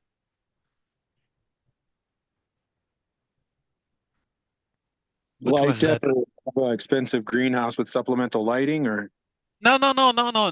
Just like, let's say, like you put lawn outdoor and put a tarp at night. You know, Hmm. what my friend, what he it'd be was cool to get like a doing, side by side. like if you got a big shed, you can put all your pots on wheel, put them in the shed for when you go for your dinner. And when you want to go to bed, you get the plant back outside and everything's fine. So they, you know, just to be sure that they start flowering right away or when you're ready to. But think of it here, the best strategy is pretty much that for if you want to grow everything. Otherwise, you'll get bad weather doesn't always affect the strain the same way. Some of the really old school strain, when you had a couple cold snap and it was just going into full flower mode and did not care about that. It's like some of the plant want to get cold. As long that it stay dry, they like it. So that's one of the thing I've realized. It's not every strain. If you got a strain that have been really adapted for indoor, it may not be one of those that get stimulated by the cold. Some of them were like kind of going in limbo and doesn't form a good bud. And when you grow it indoor, it's really dense and take 45-day flowering. You're like, what the hell happened? Outdoor, it was lasting week and week more, man. It was never filling out. If it was cold, you know, it had a cold snap early in the flowering or mid flowering. So, I mean, when everyone had the cross of A's and silver pearl and stuff like that, one of my friend had a super silver pearl. I think it's one of the early offering of greenhouse seeds, and he said, "Oh, those even if they don't finish all of the pheno, they were like shorter sativa type, quite chunky, and he was able to still harvest something decent, even if it wasn't always finishing totally. But when he tried the silver pearl back then, it was it's quite good. He was able to harvest it here." 5 years later, he go and buy again the silver pearl, thinking that it could be the early element in his thing. And it was smoking the same indoor, so he was amazed to try his female outdoor. But most of the plants were not flowering right as soon there was a cold. They were just not recover from that. So we've realized pretty quick that if a strain is always bred for indoor, doesn't work. They get rid of all the phenotype we would have keep for indoor. Yeah, for outdoor, I mean. So even if you use the same breed, you may lose that ability if you don't breed it outdoor. Jay from Next Generation have told us on show that he stopped at the breeding of Avalon in Spain because it was just not a plant for that climate.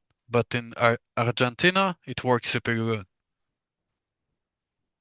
So, and I think Argentina is even more dry than BC, so I guess he even get better result. Man, it's really think we should stop to think of those strain as being global and just think at what work in your area for outdoor. So that's a big problem that we have now. We have too much emphasis on the final produce and not necessarily a lot of breeding done for outdoor grower. At least in Canada, there's not that much research on it because you need a good market, and the producer are in general are not inclined to do any research and development for most of them onto that. I've never seen silver pearl looking shaved like that, but okay. No, Man, it was the 90s, okay. No, the silver pearl have a really the taste is good, but my tolerance to that was going quick. Like I wasn't the kind of weed I can smoke all day long every day. Yeah, I was building a tolerance to it, but the taste and effect was good. Just not strong enough or something like that. I don't know, but some of the silver pearl that Neville was breeding, it had some of the plant that were able to complete their cycle at 24 hours of light. Like He had basically autos. from that line, he's developed a line that was pretty much kind of an auto. Yeah.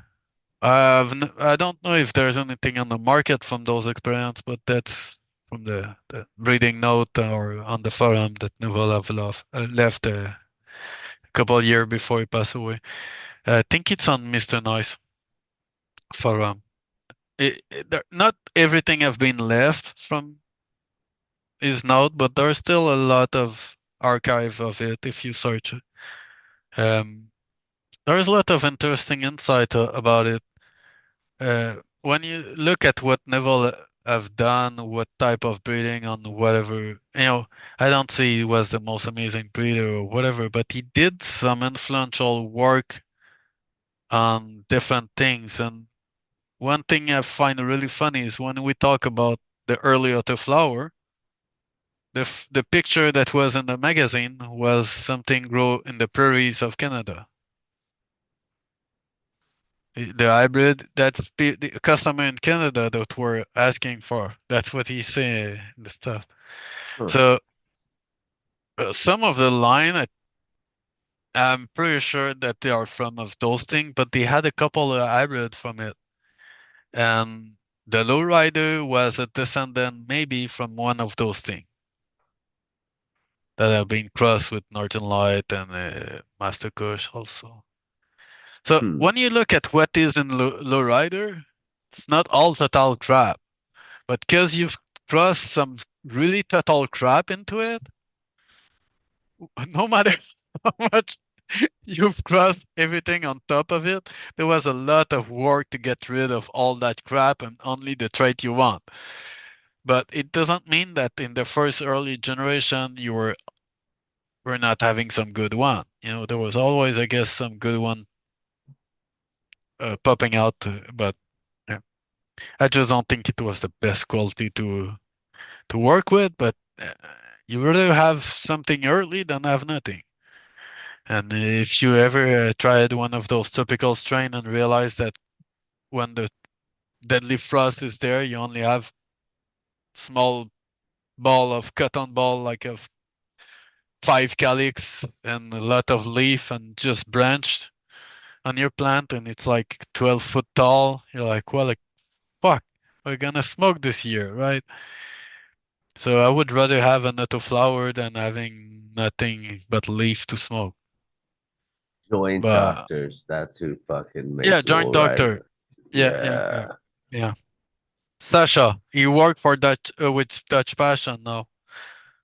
So Williams Wonder, Northern Lights, Mexican Rootless. it's William. It's not Master Kush. Yeah, it's later on that someone else have crossed Master Kush and Blueberry and yeah. The Leo he got the Blueberry, the Master Kush, and the Lowrider, and another Kush. But we're joking like there was like, oh, it's mostly Neville stuff, but the Blueberry in it, or the Leo. But yeah, uh, I'll show you one day what I talk about. The the Lowrider in general, I don't think it was the best early line that people should think at with any early autoflowering. It was way better than that. But when I'm thinking at Mighty Might, I'm not sure it was that better. But when I'm looking at the plant itself, I think I very like the structure of the Mighty Might. And the hybrid from Mighty Might, some of them were not bad, man. I think the strain Mighty Might by itself may be a bit crap, but look less crap than Lowrider in effect. Uh, I don't know.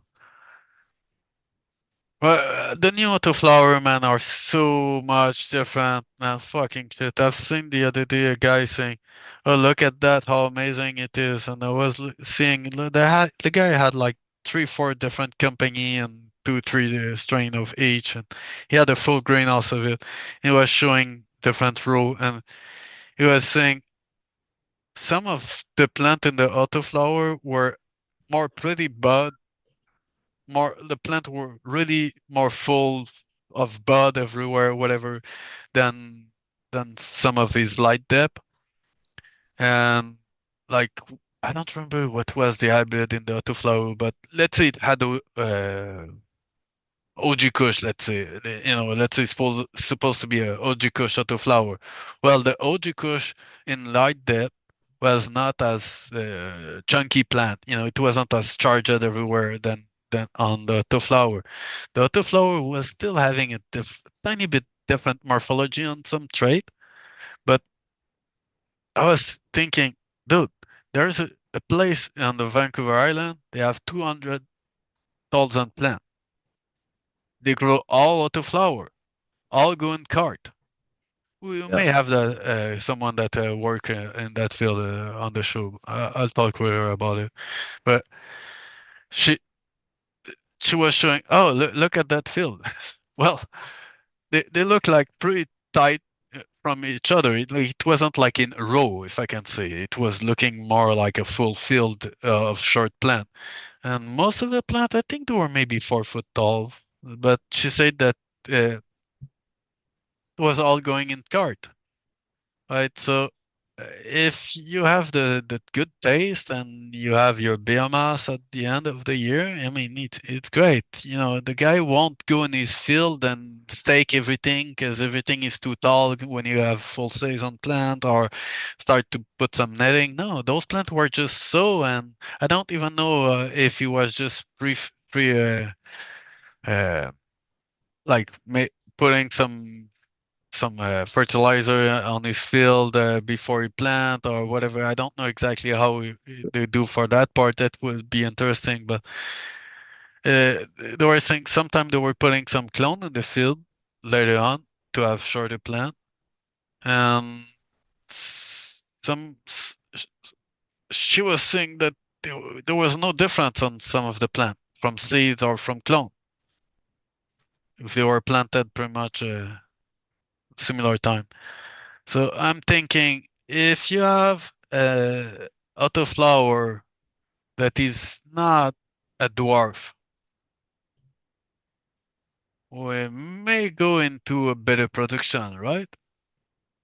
Some of the stuff I've seen from East Europe or other region than just the Siberia. Even Siberia, I've seen some picture of the character that go there.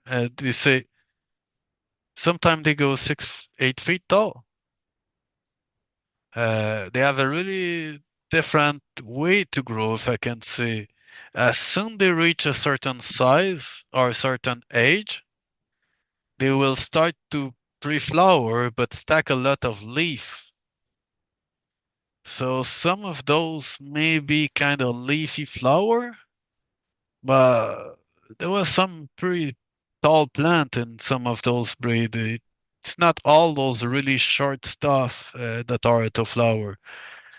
And the people that had collected were saying it was smelling and looking a bit like if it was like a more indica trait, if I can say, in the smell and the resin, whatever they were saying. It seemed to have some smokable quality to it. There was somebody in chat said straight black licorice flavor in Durban from the Bay in mid 2000s. When I was in Thailand, up in Chiang Rai, there was two different people that I ran into that had that black licorice flavor on the flower. Yeah. So I wonder if that was like an Asian strain or if they just got their hands on it. I'm not quite sure, but one or the other happened. Did they had some phenotype that were a bit more floral, like some are more anise, more floral on others? Because that's what I remember from the Durban, from the seed bank. I wish I had tried more stuff from Afropip back then, but when my friend was having, I think it was the Roar Bar, and I remember I think it's a Roar Bar that had a really kind of, and I've never smoked anything that was tasting like that one. And when I tried the tea Roar Bar, was like, holy crap, it tastes similar. So I don't want to make some assumption that it's the land that give that taste, but that's the only thing that could come to my mind. Like people like the, I don't know. Sometimes we could say, oh, the stuff from that type of soil may influence on that strain, but I don't know on which extent it's really true. Hey, So Steve. one, Well, I got a sorry. question. So if you had a long flowering plant, and people usually outcross it to something else that's a shorter flowering, could you just hit it with like silver thiosulfate, and during the season you're pollinating it with its own self, and then over a few years, the epigenetics, you'd have a couple of plants that would actually survive and flower in the proper time period. So you wouldn't have to really outcross it as much as you could just cross it to itself and then have it get used to the terroir and the actual soil and the conditions of the environment, and have it find its own flowering time, so that the effect would still be more itself instead of an outcross or a back cross afterwards. I think I would do I would sift through a good pheno hunt on the first round in your F1s, and then kind of crossbreed the best couple of cultivars out of that, or phenos out of that. And then, maybe pick the best 5 to 8 males and the best, 4 to 8 females, or, those Yeah. particular phenos that you Yeah, want, leave and yourself some space do an so open that pollination, do an open pollination with that, and then see what you get on that round. And then, that's going to be super adapted to your area after that, after 2 rounds. And then you're going to have a really good idea of what's going to really do well for insect resistance and mold resistance, and whatever your local VPD is and whatever else. And then after that, you can really hone in on that. But I found it, takes kind of those third generation or more before you're really going to have a good idea. Yeah, yeah, yeah. second that totally, Gorski. The things that you need to keep in mind is your population, let's say wide population, get more variant in it that could be early, that could be of good quality, that combine to each other. So once you find a bit of close to that, you continue on that side, and you're gonna get more success with it. You're gonna get more phenotype, but through those phenotype, you'll be able to find those few one that are your choice, and then maybe do a bit more close inbreeding instead of bigger population, and maybe chose more of each of them, or hold, like you said, you can start to, let's say you have the early one that's The, perfect in the third generation, and you self it, you'll be able to make a good production next year. But to make selfing is a really extreme form of inbreeding. So you remove some of your possibility of well, different stuff. it fucks the immune system of the plants, right? So if I do an open pollination, like I was talking about, with just the top couple of phenos, like pick the best 2 to 5 phenos on the male and the best, whatever looks great on the female side, throw those in there, and then do a pollination with those. You're going to have really robust ones, but you're also going to have enough genetic diversity to where your plants are going to have a good immune system, right? They're going to have quite a bit of diversity on stuff that each plant and pheno is used to. And also the terpene profiles in each one is going to be a little bit more diverse. So you're going to have a more well-rounded and more powerful phenotypic expression on your terpenes, right? So you're going to have, better overall terpene expression in terms of total terps if you do that as well, because you're getting a lot of different types of immune system genetic crossbreeding. Whereas if you just did it with your feminization, you're just back crossing on the same thing, and you're not getting any diversity at all. So you're going to end up with these really, not No, I super like that. diverse genetics on the immune system side. So I think It's Yeah. that's, more a narrow line of genetic. Yeah, yeah. that's a. You can get more of a terroir as well, because your area will adapt.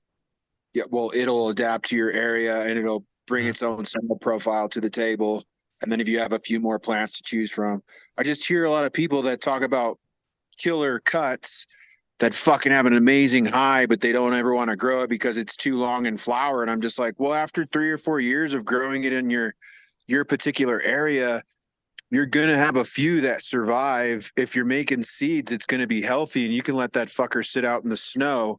You're looking for the seeds. You're not looking for the plant Yeah, itself, really. And then you're but just that's letting what it my back friend into was doing back then with the North Indian. You know, it took at least 3 4 years to just get enough good plant that finished their seeds and were able to get really the good one into it. But after it was close to 10 years of breeding when his son took a clone indoor and realized that, hey, dad, that thing is pretty good. Because we're always tripping on the morphology of the Afghani, but we're really hating some trait of the Afghani. And we're like, oh, yeah, the hybrid are more smokable, they're in general more potent, but a lot of them are not necessarily good for outdoor, whatever.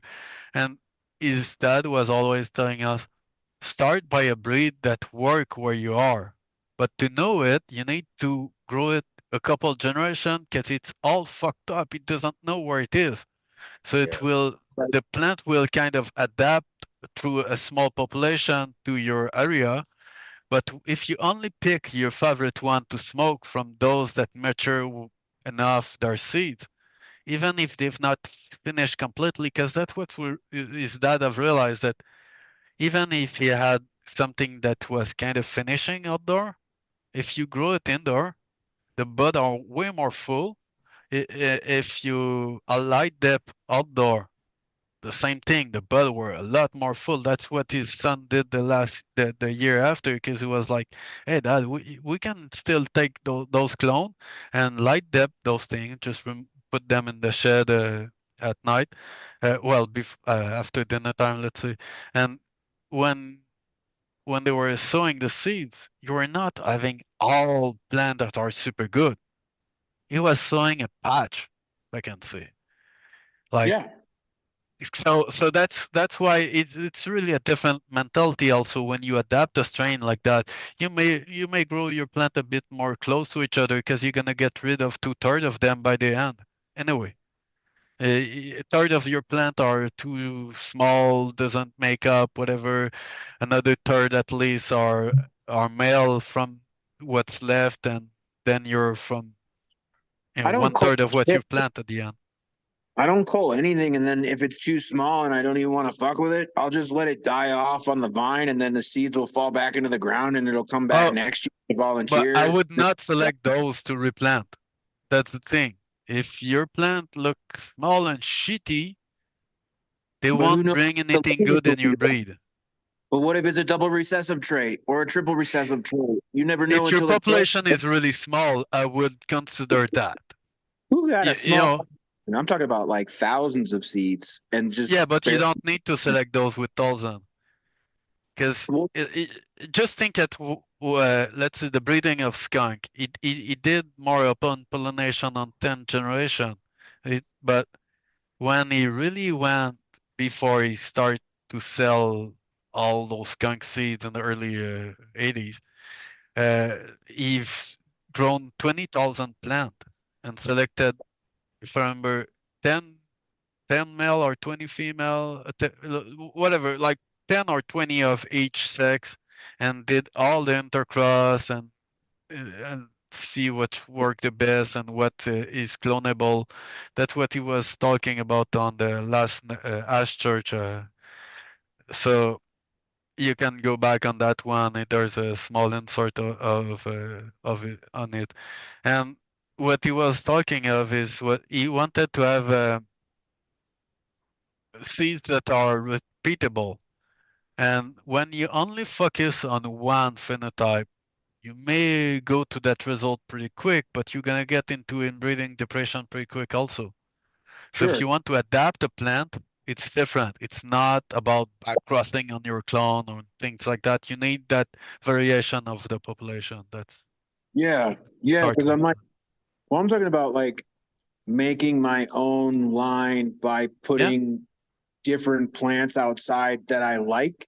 and then hopefully those paints will mix together and make a beautiful color.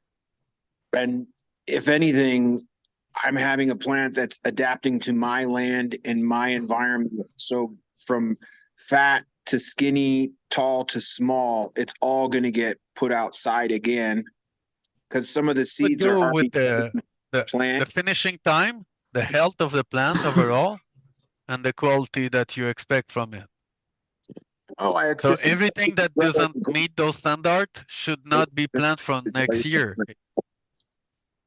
So like my point is when I'm growing a plant year after year outside, regardless of the name of it, I'm letting it get pollinated by the plants that are outside with pollen. And my selection is Yep. just if it survives. And then Yep. there's plants the size of a thimble that I might just look at and be like, oh, you're beautiful, but you're just going to stay out here for the winter. And then the snow's going to come. And then the seed's going to get buried in the ground with all the grass and everything else. And then it's going to Yeah, pop up. you're going wide with it. Yeah. Yeah. And then eventually I could get a plant that I really like. And I'm like, holy shit, this is an outlier. I'll dig it up from the ground, bring it inside and re-veg it. And then I'll let pollen hit it the next year from all the plants outside. And then So seeds you will will fall. reinforce, you will reinforce that plant, if I can say, in your general That's what I've population been from the. doing.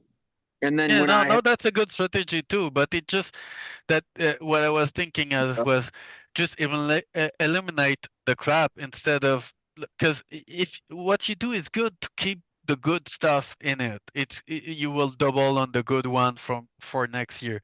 I think it's a really good strategy too. But it's it's just to provocative. eliminate what doesn't fit. It's the word good is very provocative in the salesmanship of what you can, display for another judge. But like I think good is that it grew.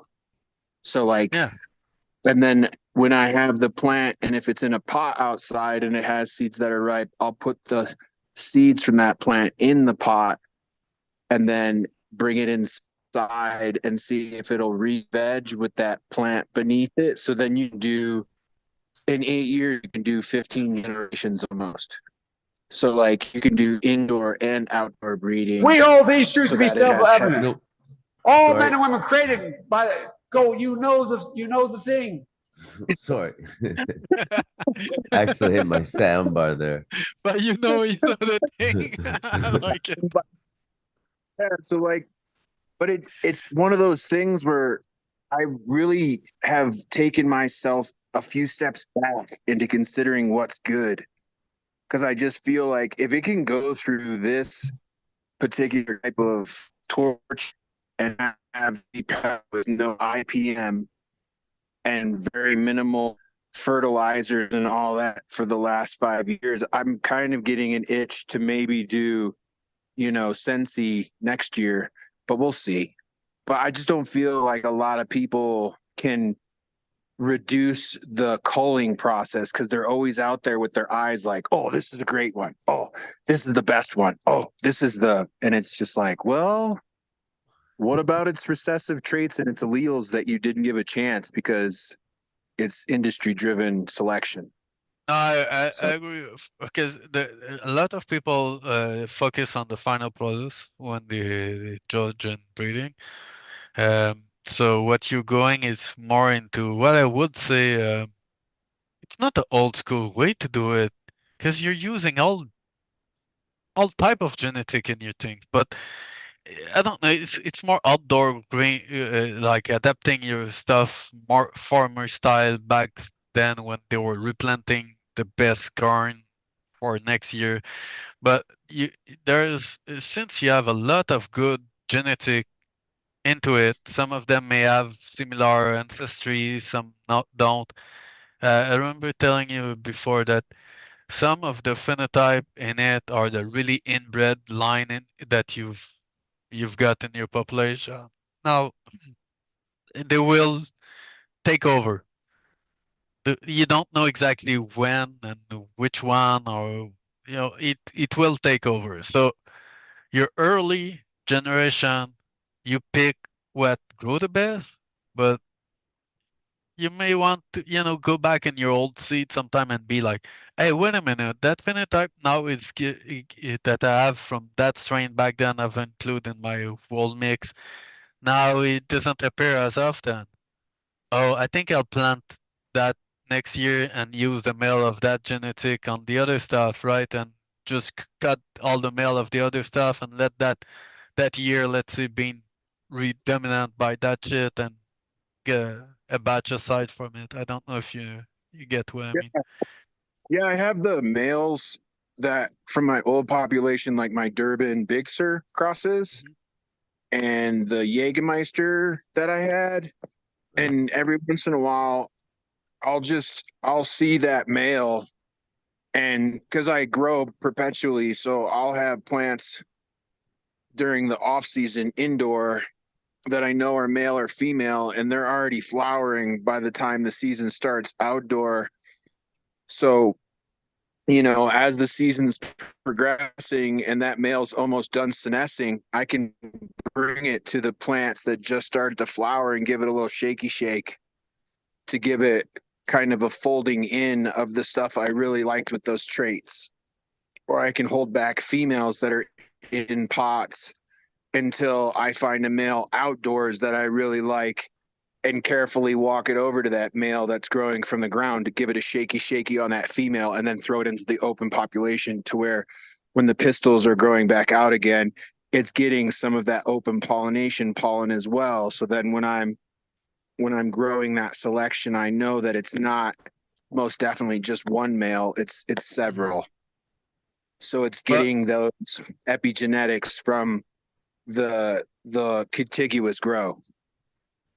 so the only big thing why I've told you all that for what your project is, you have a poly hybrid that you just want to get what's grow well in your area first.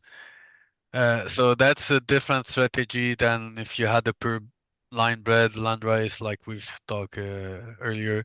If you have a really pure landrace, some of those things, let's say back then in the field where it been taken, they were maybe not selecting for a certain flowering time. One of the thing I'm thinking at was is yeah what's the strain from Reunion Island? Uh, the Zamal. Uh, when I knew a guy that had the germ at the seeds of the Zamal, he was like, dude, I think I have one of those auto flower trait in it. I'm like, what you mean? It's like, well, that plant doesn't want to pass and flower before it have a certain age and size. And even tried clone of it and it still do the same kind of thing. Not as crazy than from seeds, but I think he was only shaving maybe a month or maybe two of veg on it, but it was vegging for a good from seed 8 months before it flipped. All his other from the same line were already flowering like they were starting to go full mode flowering, if I can say. So Eve asked the guy, and the guy said that to have given the seeds, and he said reduce the photoperiod for once they've started flowering like that, you can reduce and even finish at 9 hours if you want. And he was like, will it help that one that doesn't want to start flowering before its 8th month? And the guy was like, no, it's just from a older population that it wasn't important to get rid of it because in the field there was that plant always there. And when all the male of the more early stuff were dead, that one was from that phenotype, they were just barely starting. So it was like a staging harvest, if I can say, for them. Oh, they still have a good surviving plant in the field, and it's a plant that gets really big before it starts to flower. All the rest Yeah. was a bit shorter in stature, also before it started to flower. I mean, so Like Mendelbrot talks about that, the guy that used to breed different plants and stuff.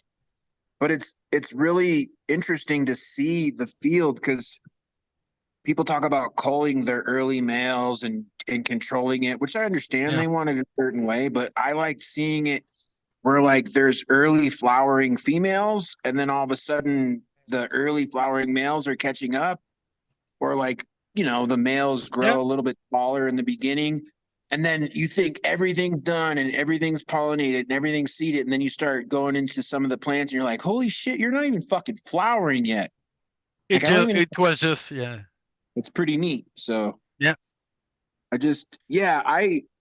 I guess my control is putting it in the soil, and then after that fact, I'm like trying to get them to like cure the flower. And this year I've let a lot of the plants just go like way past ripeness, and they're starting to get an onset of bud rot, and now the seeds are fully developed. So, and I'm excited about that, because I'm just like, fuck yes, a plant with fully developed seeds, instead of like a quarter of them being developed and the rest of them being them like fucking yellow and white beans where you don't have them. So like this year I was just like, fuck it, I'm going straight for seeds this year. Like, if I get some cool smoke, that's because the frost came in and it's a later flowering plant. And like I was fortunate enough to have some trichomes that were still, cloudy or a little amber. But for the most part, shit's turning brown. Some of them finished in September, which I was really stoked about. And then some of them aren't even finished yet. And it's already 40 degrees at night. So, I mean, I probably have like 3 more weeks left until it gets super cold, and maybe like a week and a half left before snow falls. So it's just one of those, like, I'm just proud of the garden for what it is. It's not for the smoke, it's for the seeds and for You next know, year's. there's some breed that I've seen that were really late to finish.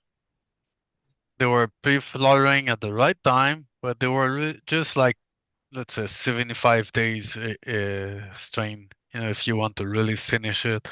And they were really loving the cold snap, really crazy, man. I was thinking that no plant will like that 2 week more, but those plants were like loving it, and that's when they were having really tight bud, and the morphology of the plant was really different than indoor. Indoor, the plant was staying short and tight knotted when it was flowering. Outdoor, it was a tall plant that was looking a bit more like a skunk, if I can say, but with the bud were really small and dense with a lot of small leaflet on it, but really chunky, small dense nug if you're really letting it go end of October. Uh, Yeah. so some of your finding may be like, oh man, now I get a plant that is really resistant for late like that, and it doesn't mold, and because Yeah. some of the really late plant, they don't want to mold as much. If they finish on the really cold like that, they don't give a damn about uh, wet and cold. But there's a lot of strain that as soon that it starts to be wet and cold, that's when they want to die and Yeah. mold and all that. But look at Yeah. their ancestry.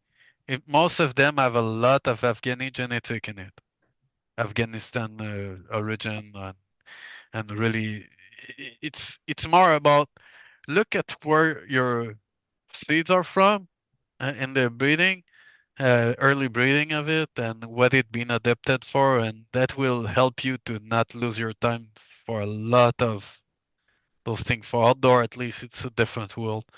There was a question of Rotten Skateboard. It was asking any opinion on running through seeds for selection against cutting or for hunt. Is the seed plant and its potential progeny are solid cutting to reproduce and run furthermore important to you? Uh, it's a bit long. I'm not sure if I'm getting it. So you go through Cs for selection or for against cutting. I mean, if you try a bunch of cutting outdoor, you just see what could go well for that year. I would recommend to grow it on 2-3 years at least to start to give a good idea. If you're really serious about keeping something like that, but if you're going from seeds, just plant a bunch of them. Don't mind Well, if they are close to each other. Don't yeah, mind no, like no. You want to plant the whole flower with the fucking you know seed what in the it. spacing was That's on the plant? 6 to 8 inch. Okay, that was the spacing I've seen a lot of the time. You could do more spaced if you want, but you're gonna get rid of so many of them that you want to be sure that by the time it finish, you still have used all your, all your canopy. Your canopy is full, if I can say. So you're going for what's good in the genetic, not necessarily to get a big, huge plant from it. So if you get a really healthy plant, trust me, that plant will push all the other aside. yeah. Like I seriously, literally planted the flower from the plant on the stem. And when you see 30 plants pop up all together as seedlings, and then it'll snow, and you'll lose 20 of those plants. And then you've got 10 plants left that have more space to grow. And Yep. then it'll snow again, and you'll have 2 of those plants left.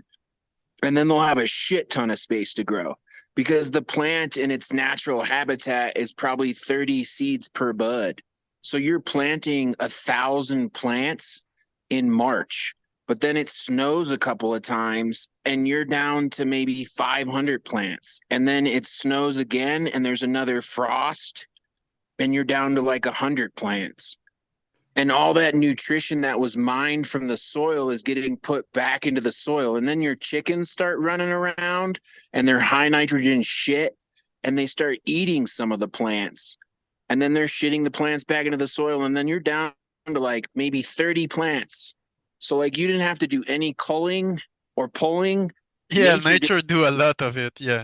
did. So just Yeah, but that's one of the reason why if you're doing that kind of thing, I hope you're in line with the regulation because there is not a plant count to be heard of. Oh Uh, no, because it's hemp, bro. In the 2018 Farmers Act, I'm not yeah, using this for smoke. I'm using this for seeds. So this is 100% hemp. yeah, chicken seed for you. Yeah, but I mean, so like, no, I that's wouldn't think that's about what I think. regulations at all when it You comes know, to something for fiber or seed because I'm not using it as a medicinal hint, quote unquote. Like I wouldn't bring up that speculation that it was a plant count at all. no, yeah, I agree.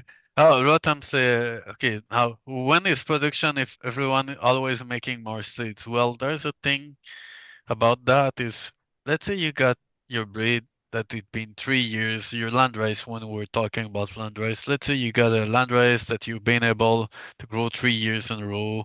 You have really better early or better quality from it. Well, take a couple clone of those things when you re-veg those best plant like Gursky do. He bring back some of the best plant indoor, re-veg it, or take some cutting early in flowering of a couple of them and see which one you're gonna keep around. But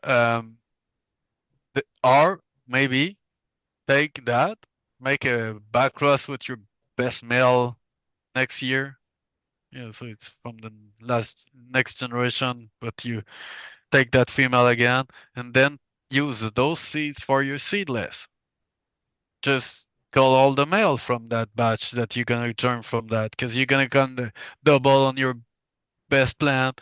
So you know it's gonna lean a lot more toward there, but you still have your per breed, so you can rely on dominance of trait that is in the strain, and you still have some variation to get through all the element and have some crap and some really good one plant to smoke at the end. So yeah, I mean, I'm always more inclined for producing from seed for outdoor Yeah. because you can at least close your shop and wait till next year. And if you just use a small tunnel in some place in USA, I've seen people just use a tunnel to keep their plant for part of the winter. I was like, holy crap. They were just keeping, like, let's say, a shed for a month or two and then getting it in the tunnel for most of the time with a small bulb to extend the photo period. So, yeah, I mean, just maintaining a good seed line and knowing that you have some of the plant that you're gonna grow off of the seeds just for production. And I think then on that production run, try to keep maybe clone of the best growing one and see which one finished the best. And then next year only grow that. Like it's always it's many years project. Those things are just, I think when you have a plant that you really like and you want it to do well, it usually works out if you label it and you know that you want to save it because it's in a particular part of the garden. Like, for example, I had a mandarin cookies bag seed at a place I used to work, and it was a really good cut of mandarin cookies, and it was from Ethos. So, like, when I found that seed, I popped it indoors because I was like, I'm not losing this. This is the only seed I got. Fucking, I want this. And when it came out, the stem rub was great, and then it started to be smelling really nice. And I brought it outdoors. It started to flower because the flowering time was off, and then it re-vegged, and now it's pollinated with all the seeds from this year. And then I had a couple of clone cuts from that plant that I put out a little bit later. But I'm gonna bring that plant indoors before it fully senesces so that I can have it still. And then I'll keep it indoors the whole season. And I might run it by itself Sensi with no pollen. But next year I'm gonna bring it outside again and let it get hit by random pollen from random plants and hopefully have a few more cuts in veg so that when particular males that I really like have very narrow leaves and they're 12-foot plants or 8-foot plants, I'll bring that cut with 80s hair out to that particular male and give it a shaky first. So, like, I'm not 100% sure which traits are from which male because it doesn't matter to me passing on the traits of a particular male. I want the season's traits to be passed on, if that makes any sense. So, like, no, I think that what you do, if you use a couple male that have those traits, like you say, it may be more probably from dominance of that strain or that strain, but I think it makes total sense the way you do it. I mean, but when you cross it with that, what you say, Mandarin cookie, um, you may have, let's say, a Mandarin cookie bud on a taller plant with more statuette trait into it. So it will kind of you. That's what you pick from those that is important. you know yeah, so I'm what you cross with, it's always, let's see, you know, I've seen some breed, if you cross a male of that breed with anything else, you recognize the structure of that strain, yeah. or sometimes it's the smell, or there's always like a stamp of that other strain, so yeah. Yeah, I did a oh, what was it? Peanut butter apple Wilson or something, and it was from high definition genetics, right? And I put it when it was in flower before it got hit by pollen by any other plant, and it had, the pistils coming up, and it was in a pot because last season I grew all my plants in pots, so it did make it a bit easier to move plants around before they got pollinated. When they're in the ground, you really kind of fucked. It just gets pollinated by the males that are in the ground next to it mostly. So, like, but when they were in pots, I could stick the pot directly under a plant. And this year I took all my flower from last year and I planted it in the garden, and then I threw seeds around the yard. And I can tell by the shape of the plant that it is probably the high definition peanut butter Wilson, but I'm not 100% sure. But I'm gratified by just like I get gratification just by seeing that plant structure coming out of the ground, and I'm like, fuck yes, there you are. You know, it's like, and then it's got the black and green from the skunk, and the skunk was crossed with a blueberry. But the other skunk plants that I've grown have that particular leaf morphology with like the kind of sawtooth leaf and the black and the green, like the army green, you know? So I'm just like, cool. It's got skunk colors and fucking that plant structure right the fuck on, you know? And I mean, And that's one out of the many plants out there, but that's where I get the gratification. you know, a long time ago there was I know that I've seen it still sold in some place, but it's called a Mighty Freeze, and that was a Mighty Might cross with a good Friesland, and I can swear that everyone that was growing that in the first few years at least that was out. I don't know now if it still look like, but the picture they show it still look like the old stuff, whatever. So if you would have take Mighty Might by itself, you would have maybe not liked to smoke it as much than the Friesland.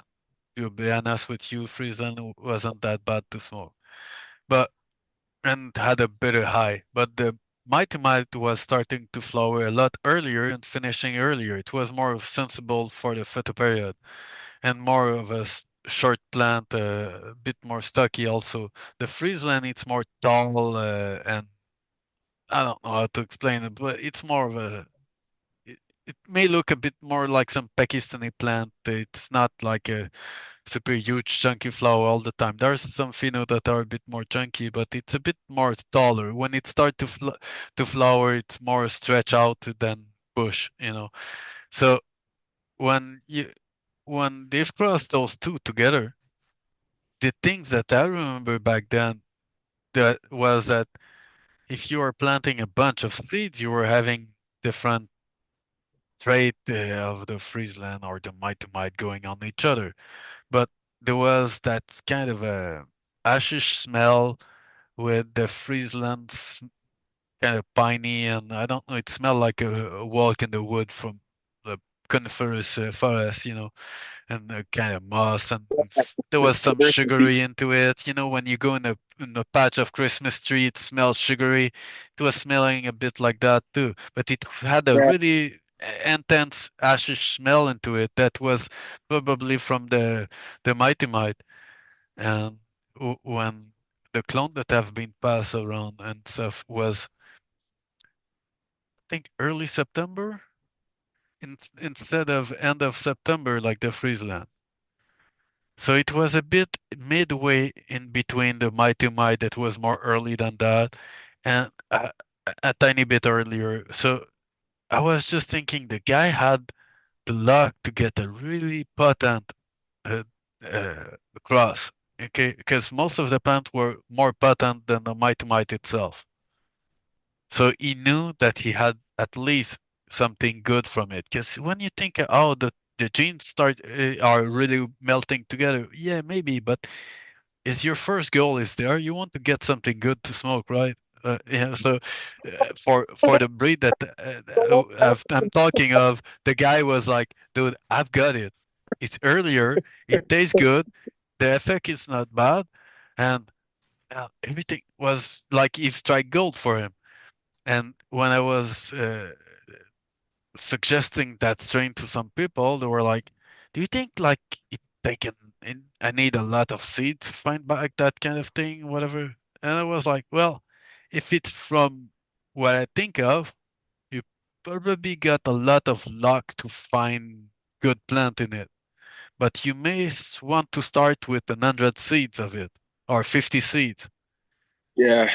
Yeah. and then go from that." Yeah. Like I don't know how to explain it to people, but I I get high from fucking going out and walking through the plants.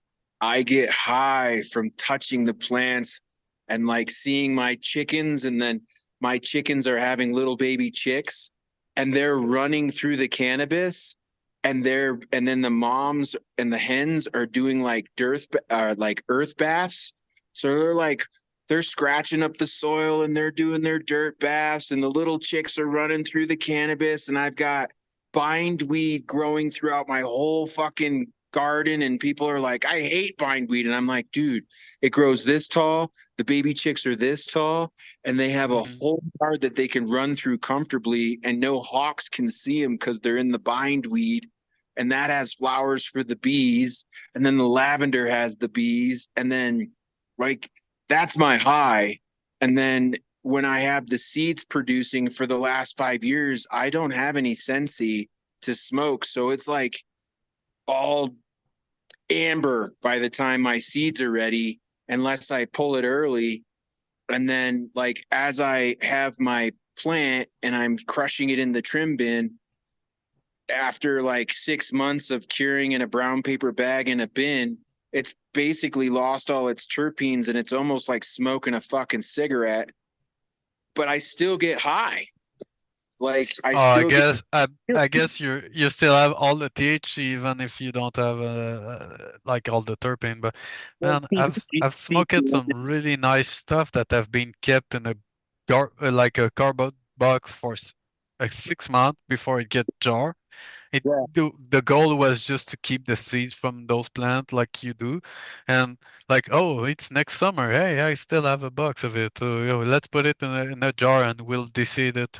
And man, 6 months later, like it's been a year, it's been harvested.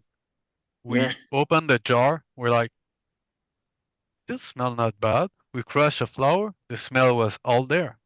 Yeah, dude, I got shit from fucking last year in brown paper bags in Yeah. Tupperware bins, and it still has a pretty color. The trikes still look beautiful. And like I said, I had the non-mature seeds in there too. So I've got little tiny seeds, green seeds, white seeds, and then fully mature seeds. But this year I was like, I want more mature seeds. So I let it go even further. But last year I cut down the plants when they were ripe and ready to go, and then I hung them for 2 weeks in a tent with good humidification, and then let the humidity go down over time, and then I put them in brown paper bags, and then if they were drying too quick, I take them off a week, but I treated them just like curing regular flour, and they didn't turn gold or anything, dude. Like they stayed like regularly cured flour, and they have a really good effect. And the Yeah, ones I've that seen your picture. Some of them look pretty pristine for being in a yeah, paper like bag for all that cut down time. Yeah. here. And like I was I have videos of my son running through the house with me, and he's just in his diaper with sunglasses on, dude, and all the plants got smacked by frost and snow. So I took all my fucking plants indoor, and my wife was like, what the fuck? And I was like, babe, I can't leave them outside, they're not ready yet. So But I had fucking the snowy strategy that you melty. did for your seeds, what I'm thinking at is that when you talk about the how they treat their plant in Pakistan, when they chop the plant, put them in bunch and let them dry in the field there, and there's snow on them, and when a bit of snow, but it's really dry over there. It's not like over here. So a bit maybe like where you are, in fact. So it's Yeah, really no, really more drier. So when they do that, the really gassy strain that some people like, it off gas. So yeah, when I was talking with one of my friends, the shit roll that we use it to have indoor, it did not had all that pungent smell as flower unless it was fresh. But the guy that was growing the shit roll that my friend was buying for a while, he, the guy was always having older bud, and we did not know about that before we know him really well. And say, dude, those bud are sometimes a year old, and yeah, nobody notices. And we're like, well, they don't smell crazy when you open the bag, but as soon you crush a flower or smoke it, you yeah. see. have always that pungency or whatever, and that good taste. And he was like, well, I need to off-gas those things because they really smell really intense and I was like, well, are you making ash with it? And he said, well, that's exactly why I keep them long like that. He was Yeah, keeping his plant for a really long time, and when he was trimming, he was making his dry sif at the same time. yeah, and that's where like I get dude, it's so cool to have a plant. Well, in my humble understanding of what plants do when they have seeds, if a seeded plant that's been sitting in a bag for almost a year, when you crush it up, smells the way it does, where it has like that chem smell and it still gets you ripped, I can Yeah, only imagine what that plant would be like if it didn't have any fucking seeds. So if I can find it five, would be a bit different. Yeah, well, if I can find 5 or 6 plants that have seeds in them and they still have a really good chem smell, then I'm running through that line next year and I'm trying to roll it like a Sensi with no pollen to see if I can't find a phenotype. And that's kind of like after year 5, I'm like, okay, man, like I've got enough seeds for a fucking lifetime. I really do need to kind of like get down to brass tacks and start doing line runs so I can start making this marketable and try to be like, oh, this is going to replicate yeah, after I that. go through maybe 400 seeds. But that's one thing. When you start a breed that you want to be homogeneous, you start your selection on homogeneous. Yeah, Those that look right now alike it's are bred together. oh yeah. Now it's open pollination, polyhybrid, heterozygous, man. It's fucking poly on poly, but it's also F1 with F2 and F3 because I've been running the same line outdoors year after year after year. So it's doing its own F generations as well. Mendelbrot explains it way better, and Trevor Sungrown Mids is the one that had the episode with Chad, and I got all the files that Sungrown Mids put on Google Docs, and then he put it on Sick. Drop App or whatever the fuck it is. But dude, it's thousands of pages of Dang. maize breeding and bean breeding and all the actual terminology for what it is. But when you're doing your open pollination, you have your homozygosity and you have your heterozygosity going on the whole time, and the Yeah, plants are making selections. So, but yeah, yeah, yeah. I need to get the chem one on But point. there is one thing that is really good in all that the link that you've given, like you can go back on it. I've recognized some book at one point. I've not go into all this documentation, but I remember being into a couple of the link he was sharing and was like, oh yeah, I've read that thing searching on breeding. It wasn't about breeding cannabis at all. But then I started to see a small portion of the text that was gold in it. And what I know that he's good for is he will take that page and put it in his documentation. You won't have to read the whole thing if that's only that part that is good for what we talk about. Because there's a lot of discovery that have been made now that we can skip some of those old study, but there's always a part that has been true in it. It's not false. It's just that we now can explain or guide better or direction. I think the thing that makes it interesting for me, and it's not as if I want to be contrarian, but when someone's breeding maize or when someone's breeding soybeans or any other type of thing, that set of alleles and those endophytes are different than cannabis altogether. So when I think of cannabis, I think of it being more sentient than a snap pea. I think of it being more sentient than a piece of corn. Like I feel like cannabis in particular has a way of doing what it wants to do. So Yeah, it when it preserves a lot comes more to, diversity in itself. yeah, yeah,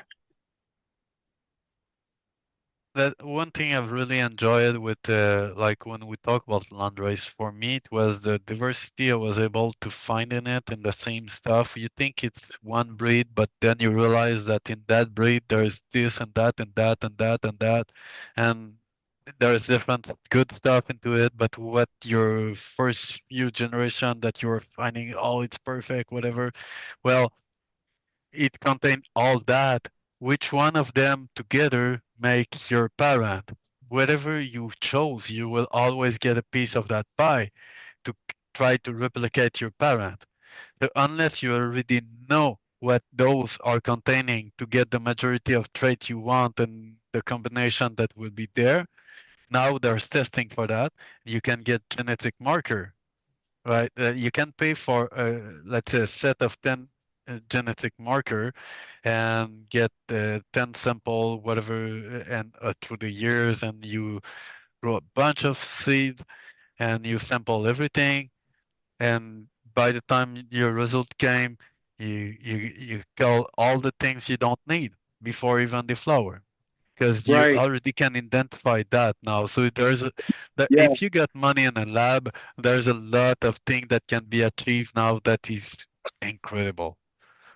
But you Like, know what's really fucking sweet about cannabis though is if you raise the elevation 2,000 feet and you fuck with the VPD by like 0.5, you're gonna have a completely different cultivar. Do you it won't be the same. Yeah, it won't be the same. like all your genetic markers get thrown out the window unless it's grown exactly into your microclimate, which is just what No, no, makes it no. so The fucking genetic marker will still be useful for that thing. You will still be able to identify it on those plants, but the expression of your plant will be different overall, and over generation, you will just select for something different than what you will have been in another climate. So you're not only selecting like let's say if you got 10 genetic marker for that plant, well, yeah, that you like want. that Well, you would you do. will still able to contribute those 10, but you will just maybe have a tinier portion of what you could work with in another climate. You know, Well, if I'm it's just saying. really extreme, maybe you're gonna get less plant that will fit there that climate with those 10 marker. Yeah, so like you have your like so let's say you got your genetic markers and you've got everything nailed down, right? And then you send that cut to me, like the exact cut. Okay, just a cut, let's say. Yeah, it will And, express differently. and then I get it over in my area. Is it still going to have those markers or is it going to Yeah, no, it's change? the same thing. No, it's the same plant. It's from the same plant. If you're talking about a clone, it will just okay. The phenotypic Oh, expression of a clone, it will adapt. will It will adapt, and you will have slightly different genome expression with the clones as it ages. Well, yeah, because Cute was talking about that with the sound starter. After it will time influence the goes the genome most. over time, maybe if you breed with. It will But start if to it's the change same so you clone, won't. Yeah, Steve, do you No, have no, more? the clone itself, even if you keep it pure, will change over time based on what it's going through environmentally. yeah, So you do it. cannabis is just so understudied where I'm just like, I swear it's sentient to a point of like being in more than one realm. That's why it matures so fast, is like they say the lifetime of cannabis due to the nature of it growing. I feel like it's in more than one. I don't know how to say it. Like we live here in this timeline, but I feel like it lives in more than one timeline. And that's why it matures so fast. But there's Is a like, thing with what we just said. It's the phenotypic plasticity. Your clone have a phenotypic plasticity. Some plant doesn't have the same expression depending on your climate. Some plant will look pretty much the same under a lot of condition. And that's my personal experience on that. So I've attributed that to the phenotypic plasticity to that of that plant or that genetic itself. And when I've give that to someone else that doesn't have the same breeding practice, same region, indoor or outdoor, they have different results because of that genetic plasticity to that particular clone. Let's say if we talk about a clone. So some Yeah. stuff that are a bit more early trigger to in flower, I've seen a lot more different expression than some stuff that were more normal, you know, indoor friendly photoperiod kind of switch. And I don't know if I can So explain it really more clear than that, but there there's a really depending on your type of uh, if a plant can mature completely in 5 months beside another one that will take 6 months, it won't be the same plasticity to an environment, depending if it's from a place like up north where season can change a lot from one year to the other, maybe, and the tropic where it's more equals every year. So the plant won't have to get that same different expression. So some of the plant more from the tropic, if you grow it up north, sometimes they just don't grow, but sometimes they may still have that set of expression, tropical expression, but maybe be shorter, and with adaptation through the genetic have like you select those that are more early, but you will have a different plasticity to the plant when it's really a tiny portion of the population also. So when we think about plant, northern breed of plant, my theory is that they may come from a tinier portion, and only those that have expressed what needed there will express that.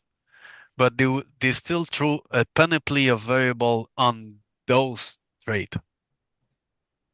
it's So they it's still almost have a lot of variability, even if they come from a tinier portion that can adapt there. It's not the well, same thing than when we talk about clone expression, but the plant already have that ability to express differently depending of different type of season change that year. So when we get really early trigger flowering, and it's always do those pure flower really soon, it may be one of those plants that want to be that can be adapted more up north. So even if you don't have a good season that can do those big full nug, the plant still reproduce itself.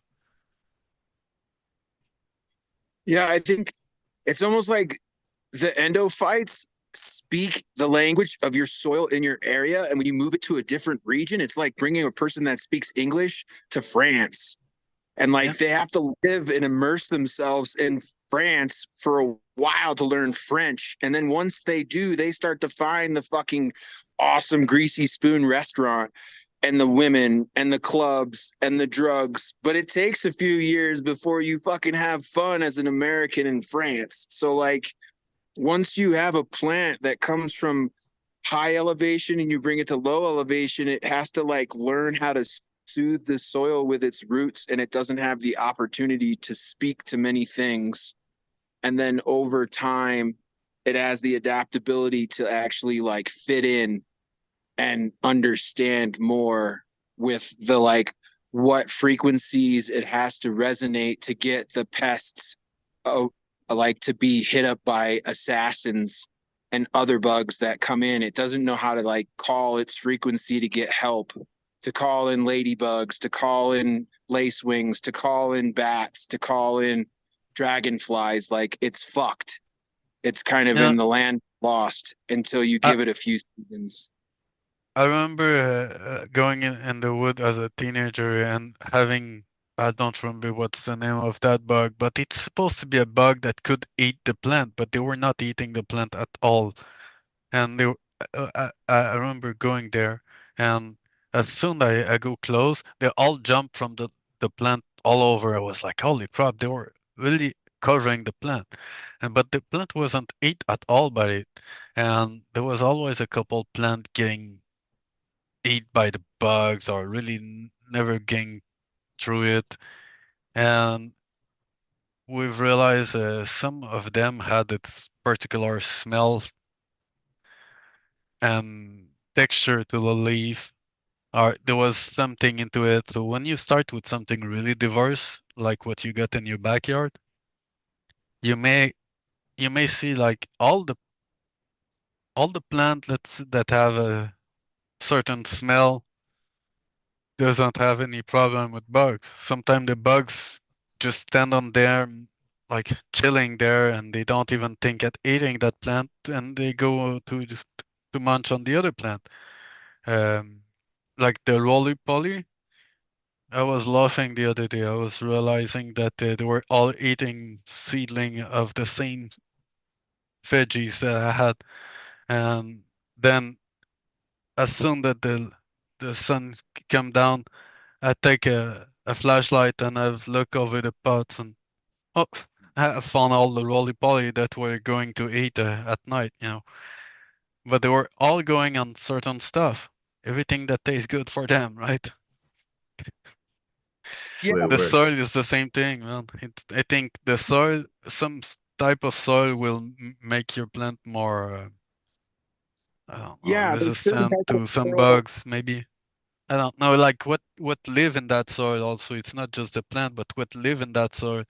It's more conclusive to that plant, you know.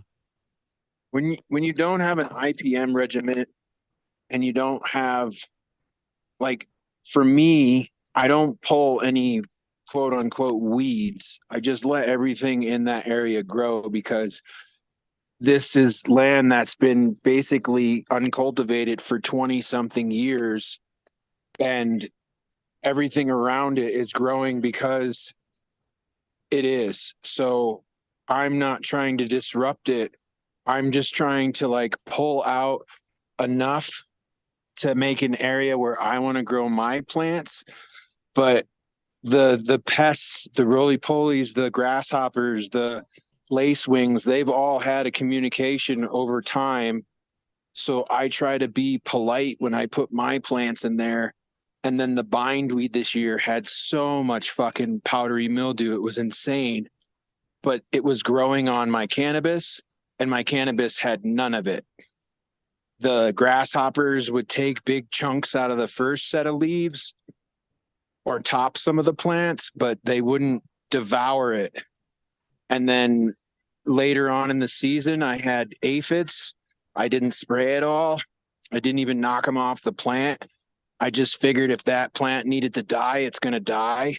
And then all of the bugs are going to die into the ground and it's just going to be more nutrient dense the next year. But then ladybugs would come in and then the wasps were coming in and then everything else was coming. So I just felt like not managing anything or culling anything year after year, it's going to create a population of plants that is better off in 60-mile-an-hour wind with no netting or no help standing up. Like I have one plant that I put a couple stakes in because it's 8 feet tall, and I don't want to fucking nice. lose it. But I haven't done any staking. I haven't done any netting or any of that shit. And then I just feel like there's not a lot of people that like to do that because they want to be hands on and control it. So eventually I could take these plants that are wicked strong in Colorado and then outcross them to other plants that are the one hit wonder of the year if I wanted to. But for the most part, I haven't found too many people that do the same thing. I'm not doing it to brag. I'm just saying I would like to find more individuals that just cast their seeds out into the field and then just let nature take its course so that we could probably bang our plants together and maybe have a really, really strong group of plants. So, Yeah, one of my friends, I was joking with him because he's from Jamaica, and he were saying, "Oh, it's the Jamaican way." Because what he was doing is he always had his collection of seeds, a bit like you, that he's growing from, but every year he was including a new female, like the best female or best clone he can get of this or that, and he was pollinating his stuff with it, and he was saying, "Oh, every year it kind of refresh every year, whatever." And I was thinking, yeah, but every time you kind of mix it with something, you don't know what can end up good from it. So I was finding it kind of strange that he don't have his pure breed, let's say, and make version of it instead of recrossing everything. He was picking, let's say, seeds from that new stuff crossed with his male of. So he was keeping always crossing back, crossing back. He still had some average result, I would say. Some year were really more. Everything's ready in time. Other it was a bit weird, but he had a variety of plant in his field, and he had different type of effect and taste. He was just keeping what was still growing from it, but I think it was reshuffling too often and being a bit strange. But I've seen in the chat that Rotan was saying how many times was pollen thrown to a different female to observe what it pass on. Um, you can do that when you really want to develop a line more. Yeah, but there's different strategy when you want to adapt for outdoor and more diverse stuff like Gursky you do. It's not about testing every male on every female and vice versa. I mean, you could try to do that, but you will end up with thousand and thousand of cutting every year, man. It's okay. I mean, you're gonna go to your result with it. It's for sure it will be more efficient in shorter time, but you will need to take a lot of backup of everything. Yeah, So that's mind numbing. That shit is fucking mind numbing. If I thought about taking 4 cuts per plant, I like, oh my dude, that would, holy shit. Like yeah, I yeah, wouldn't the have a number go quick, fast. Fuck, fast. man. Like You go. I kind of got the inspiration from Nicholas Mahmoud. I think I said his last name right. But anyways, from Green Source Gardens, where he was at the Emerald Triangle and the Emerald Cup, and he had a talk maybe 3 or 4 years ago, and he was talking about F1, F2 generations, polyhybrids, and all this other stuff. And he's like, I don't take clones. I grow from seed every year. So whatever the plant is expressing that year, I have the seeds from that year. So if I want to go back to that year, I can. But his whole thing is to make line breeding, and he has different plants for different ideas for different types of flavors or colors that he wants. But he's always reaching for his seeds. He's never reaching for a cut because it gives him time as a farmer to relax for a few months and actually be able to celebrate the ganja with his friends and his family. And it's, a sacrament for him. So it's like, I do dig up plants that I really like, outliers and stuff. So mine's definitely different than his technique. So if I really like a plant or an outlier, I'll dig it up. And if it re-veges, I'm super stoked about it. But I'm just thinking for what Rotan was asking, if you start line braiding a particular line from that adapted thing and you yeah, go more narrow on that selection to get more specific trait from it, yeah, with that after couple 3 4 generation I will do that thing, or maybe early in the generation I will do like to line bred that thing to really test every male on the best female you got to see yeah, which version is good, and then plant a row of it next summer and see which one go well. But to have adaptability in your strain or to get the best of your strain, I mean, sometimes you have to do a trade-off between. I mean, for my own personal project, when I'm breeding some bees to get more adapted to some stuff, I may lose some productivity if I'm selecting too much, too narrow, too quick. I may lose that productivity if I'm having too small of a population. I may lose a lot of trait that is useful also. So there's there's always a trade-off whatever you're gonna do. So you need to kind of try to balance in between and deal with the element and the bad season and all the things. You may not be able to achieve exactly what you want when you work with outdoor stuff. Indoor, it's like working in a lab at one point. I mean, you want to get really precise on what type of positive result I could get from that method or that method. So you want to go more step by step, more planning before, but it's just different goals, different, really different stuff. Yeah, you I still think that the generation breeding outdoor can give good result, but you will never get better than what you started with. You you may get better see it in from it, but it was there already. It's you not like a polyhybrid that you reshuffle and may have possibility to get even better. I I have an 11 leaf plant that I started with a while back in 2019, and it shows itself every once in a while. And from the guy I got it from, it was a volunteer male, and he says he thinks it was blue dream.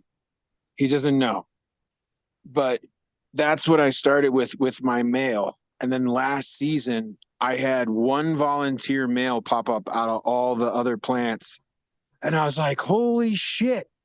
There you are again!" And like, that's years past, and it was a volunteer again, and it had basically the same structure, the same leaf morphology, but it had purple in it. It wasn't all green this year. So it had other pollen, of course, along the generations that I've been fucking with. But it's fun to see that structure again. So then you can so then I put a lot of my plants that were in pots last year under that male or next to that male or shook that male on them first. So then when I'm looking at my population run outside this year, I'm like, oh, there you are. But as a female this year, holy shit. Because it's like it's got 11 leaves. So it's kind of hard not to see that in a plant because not all my plants have 11 leaves. Um, it's kind of a dominant, or excuse me, it's like a recessive trait that doesn't pop out in everything, but it definitely is a plant that I can tell it came from that particular male. But So the morphology of that leaf, you may recognize some stuff, but the leaf can change one season to another. Mm, yeah, so yeah. and that's like the not knowing either. So like I wouldn't if I had a gun to my head and they said, "Are you sure it's that plant?" I'd be like, "No." No, but yeah, you could guess that it may have some influence in it too, right? It's like, yeah, both answers are good, but it's probably that. I believe it's that plant, homie, but please don't shoot me. Like, Yeah, because you yeah, see, like in the picture I got, that's the female of that. Let's see, well, the generation after a male have been took, but the male that have been took from it, whatever what I have been crossed with, all got that print. And what we've realized is that one of the brother of that generation was having a similar trait, because on another female we found some trait that were similar to that, but with other leaf and plant structure morphology. So what what is linked together on the seconds, it's supposed to be closer. From what I remember, it's always like there's chunk of DNA, and sometimes most of the time it's more close, so they come more together. From what I remember quickly, but so it that's why the lab analysis start to be interesting, because on one line it may be like that, Yeah. and another line it may be like more far apart, but it's the same type of trait you're after.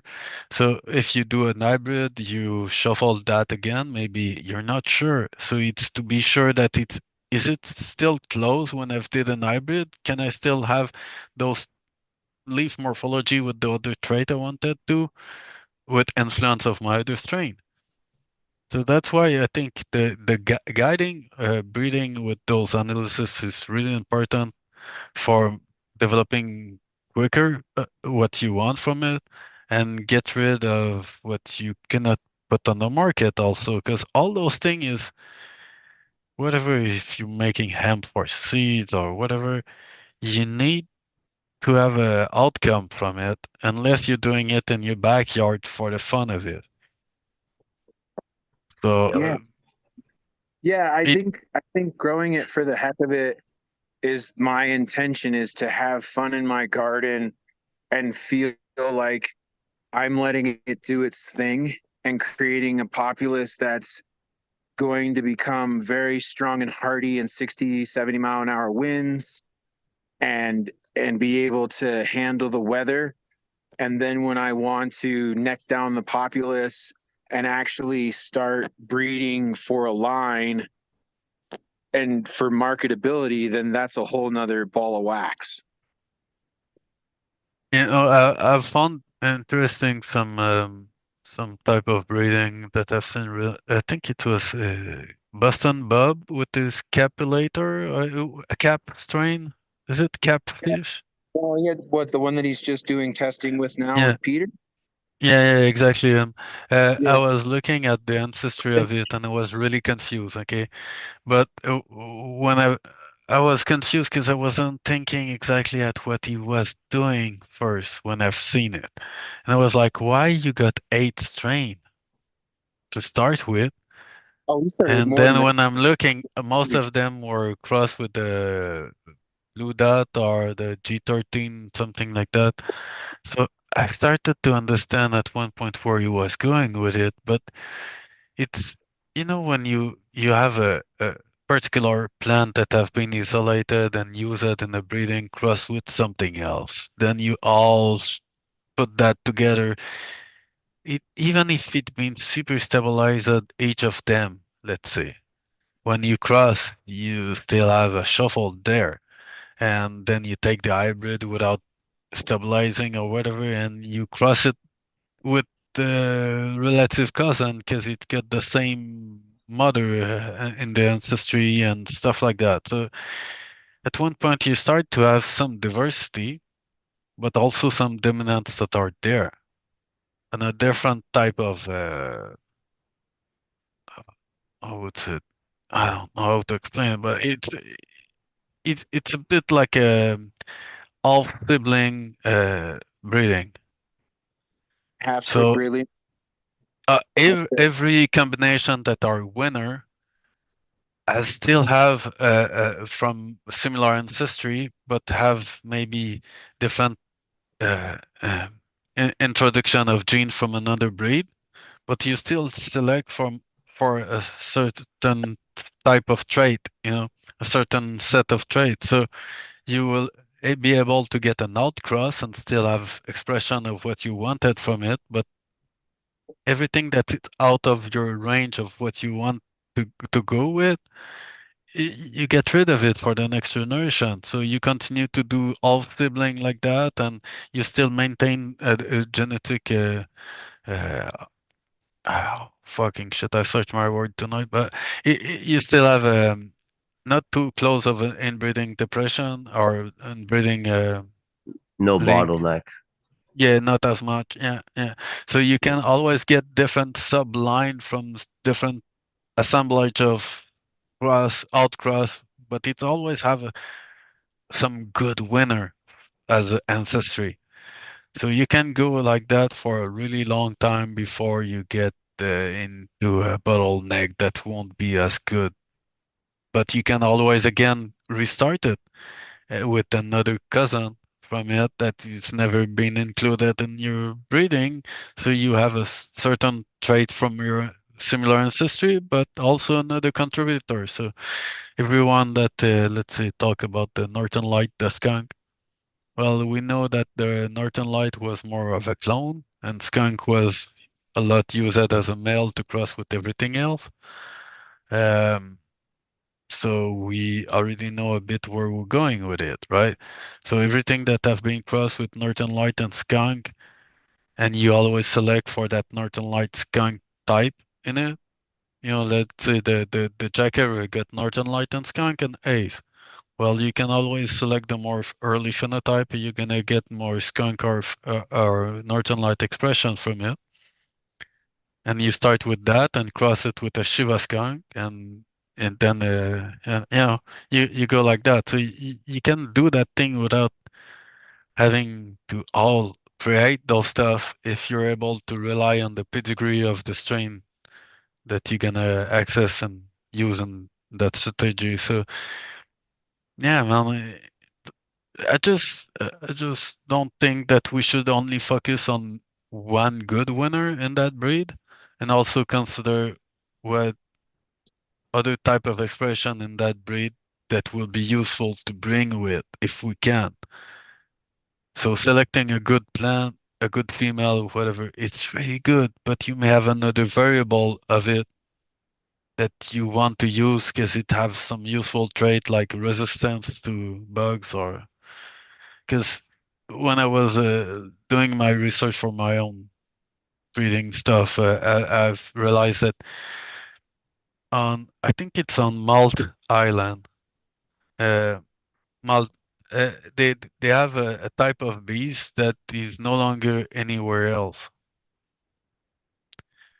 and they did not know about it before they start to have a more knowledgeable guy that have observed different beekeeper there, and he's observed that some of the guy that were importing queen from from Italian line and stuff like that did not had bees that were expressing that reaction when there was some hornet going to attack the hive, and they've they've realized that when they do a genetic analysis from it, it's a breed that have been around the Mediterranean before, but everything have been crossbred with something else, and none of them were expressing that reaction to the hornet anymore. So it's a behavior that is still in the genetic, So we're a lot of reaction. We're not only thinking of people, right? So our behavior may be dictated by some of our ancestry. Maybe you had a berserker in your family and you sometimes go berserk, right? So there's some of that. The plant. That's why I give them all a shot, whether they create 3 seeds or 10,000 seeds. I want them all to be out there to have their shot. And like, Yeah. yeah, Boston Bob's culling process is pretty brutal. Like, if it doesn't have a good root structure, it's gone. If it doesn't have the particular, it's gone. If it doesn't have it's gone. So he's really into it for replication. Like, he wants visually to see what he wants, and he knows after all of the years that he's been doing it exactly what he wants, and if he doesn't get it, it's gone. When it's still like the cotyledons are out, But like he yeah, just but in the beginning of that the that project, I'm like, holy shit, dude, that's pretty that brutal. that's the all sibling. If I remember, it's pretty much that all sibling type of breeding. That's like the beef. They do that. That that the main goal of it is to maintain the winner that you start with. So everything that have been outcrossed, it's not that much that you care about what have been outcrossed, is that you don't want to get too much inbreeding depression. But you still recross all that things together in this breeding for a certain trait. So let's say if you want, let you say the rooting system, you maybe want the morphology of the plant, you want it to be early enough, you want the perfect stuff, but step by step, you're going and call everything that doesn't pass that thing. I remember a guy that was doing the breeding for his autoflower, and he wanted to have all these seedling that by this day they have all the same height and they all germ pretty much at the same time. So one of the thing they had to do is really germing under different temperature also to be able to all of them that doesn't react at that time when it's they all he called them. So one shot he started to take some note on the finola hemp, because the finola it's a more early type of hemp, and the things they were saying in their note was like, let's say, oh, 21 days, it's supposed to be at that stage. All the plant are like that. There's still variation within it, but it all will finish pretty much at that time. But you will still have some maybe 10 days later or sooner, but pretty much everything will be there within 10 days. And you will get the same height maybe all along the season. So there's different trait like that. When you do really serious breeding, you need to fit that perfect plant that you're after. The most healthy, the all the same height, the same morphology of flower. Maybe you don't care about the different smell, and I don't know. There's some stuff you may go loose on it, but further you go in your breed, the more you'll be able to kind of guide what you've already started with. Okay. So, but the early few generation, if you make a line breeding, it's different than if you do all sibling. Because I don't know if I should go on it, but yeah, all sibling, it's a really worked technique, and there's so many different type of breeding that will achieve your result. But one thing they did in the early century was starting to develop more hybrid to shuffle the gene in a way that now we line bred some of them to fix some trait and do another hybrid to sell the seeds of it. So, so they may line breed a portion of your population till it's fixed, but recross it with the same population after that, let's say, to have more of that trait including in it. But they started with an hybrid to be able to shuffle the gene a bit on their side after that. Yeah, I felt like after watching all the videos and all the breeders and a lot of people echoing each other, I just had to do something a bit different and shake it up a bit for myself. Yep. Because I always the original seeds from the plants of the cuts that I had from work. Unfortunately, I had a few things happen where I lost a bunch of the cuts that I had, but in all, I just feel like instead of being the person that was going for like high THC or high yielding or blah blah blah, I just wanted to make sure that I was doing my part in shepherding the plant into diversity again, and not just bottlenecking the populace to a point where I could be like, I could tell exactly how that plant's going to grow every seed I pop. It's like, I'll do that eventually when I feel it's necessary, but it's something about the plant when it gets hairs. I'm like, man, that would look great with fucking seeds. Yeah, So what you're doing is probably already like a resin technique that you will find. Oh man, that's exactly what I'm doing. Oh, that's how it's called, right? I remember reading on old book of breeding, and they were like saying stuff that was, oh, that's why they were not able to advance too much on their selection on some stuff.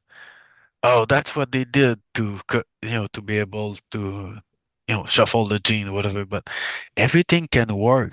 It's just that they understand the mechanism on which it will influence under your technique. Everything can work at one point. The only thing that's some, at least under some climate, if you grow some weed for every generation and generation, and you do no selection at all, you may get really low quality weed sometime. The THC may go lower. You may have an adapted plant, but you've never selected for the high THC if that's what you want. So I don't. It just to be sure that when you do something, you don't shoot yourself in the foot and try to observe what other have done on that type of thing to see what type of effect it could create. At least I'm prepared with it, you know. Oh yeah. I mean, I find the plants that I'm going through now to get the seeds out of, they still have a nice effect, and the smell is still there on some of them. So I could Hmm. definitely pull those seeds and then do line breeding with those particular seeds that had that particular effect a year later and cross my fingers and hope for the best. That's what I mean. Yeah, that's what I mean. Yeah, yeah, I get what you're saying because yeah, like right, you if you mix all the colors together on your palette, you come out with mud. You don't really have beautiful, vibrant colors anymore, where you're like doing lines of color next to each other to accentuate the color. Instead, you're just making a big puddle of black or a big puddle of brown. So I get your point where, yeah, you don't want to make hay, but But that's why when you start your stuff, you just get the first generation or two, you get rid of the crap you don't want, and then right. you already start with a better base from it. Yeah, like I this year I took basically all the plants that I grew last year outside and I put them in the ground in different places around, and they all popped up, which was great. And like I said, they got snowed on and died, and so on and so forth. But yeah, I mean, I go to the plants and then I'll make notes during the year and I'll have pictures and I'll be like, oh, I'm definitely fucking growing that plant inside again. Oh, yeah, I'm definitely growing that plant again. And there'll be like 20 or 30 plants where as I'm putting the plant away on the bag, I'll write must grow, good smell. And sometimes I'll write exactly what it smells like. And other times I'll fuck, I forget what movie it was. This guy lost his memory all the time. Memento, where like did you ever see that movie? I think it's a pretty old movie, right? Yeah. The guy used to take pictures of things or get tattoos so he never forgot because he had amnesia. Hmm. So he would always forget. And then he found out that he didn't like this one person and he knew that he didn't have a good memory. So he wrote himself a false note. So, like, sometimes my interpretation of my notes, I'll get a little bit leaning towards something if I write that it has a chem smell because I really like chemical smells. So instead of writing chem, I'll just say must grow next year because, like, I don't know how it's going to come out and I don't want to give that plant more attention. So it's almost like I'm writing a code. Like I must grow it to find out what it smells like because if I say it's the chem plant, then I'm going to put it in a particular part of the garden where I'm always paying attention to it. And then I'm paying less attention to the other plants and not giving it a fair shake. So I'm becoming subjective and I don't So like doing that sometimes. I give you an example for your thing. Let's say you get an outlier on a population, pure population. You got a really something strike apart, to get like some really outlier stuff. You recognize it from all the other plant. It's different a bit, you know, even if it's a they are all brother and sister. You take that plant and outbreed it with something else. Then maybe 20 years after I give you stuff from it, you will still recognize that plant because it was an outlier that was kind of dominant. But outlier, most what I remember, it's not that much dominant. As it, some of those traits can be dominant in it and express more like that outlier was. And you may see it again like that in 20 years. Yeah. Some of the best plant that we've known from the 80s, we still see plant that look exactly like that today, and they all get the same mother or the same dad that been used back then. So Yeah. it's amazing to see how it repeat itself like that. I like that beauty of it, where you just kind of plant it in the ground, and if you see it again, you're like, son of a bitch, there you are. Yeah, Holy you're shit. there. Yeah, yeah. No, it's a wonderful feeling when you see a plant that you haven't seen in years, and it's just dumb luck. It's And not you're because like, I did that huge selection that year, man. Cool. 20 years after, you still see plant that look like that one, and it was worth it to make all that big selection and see which one are expressing exactly what you want. yeah. Yeah, I'm starting to see like, and that's what's the beauty of, or some of the beauty of having such a dense population is you'll have 50 plants or let's say 25 or 30 plants and they're all growing green. And you're like, damn, it's at the end of the season and none of these are fading except to like a light green or a yellow leaf falling off the plant with barely any touching. And then you'll see like one plant that you didn't get into the ground. It's in a fucking cup and it's got the most amazing color and only 5 seeds. And you're like, son of a bitch, it does have a color fade. Like, but I don't know which pollen made it do this because it was in an open population. So Well, it I'm had a color fade also because the root were more exposed to cold outside in the pots at fall. It have less nutriment. There is some variable on it. So if you have, let's say, clone of the same thing all in your garden, sometimes you have a portion of your garden it's more reddish, the other one stay more green, and the other one more purplish.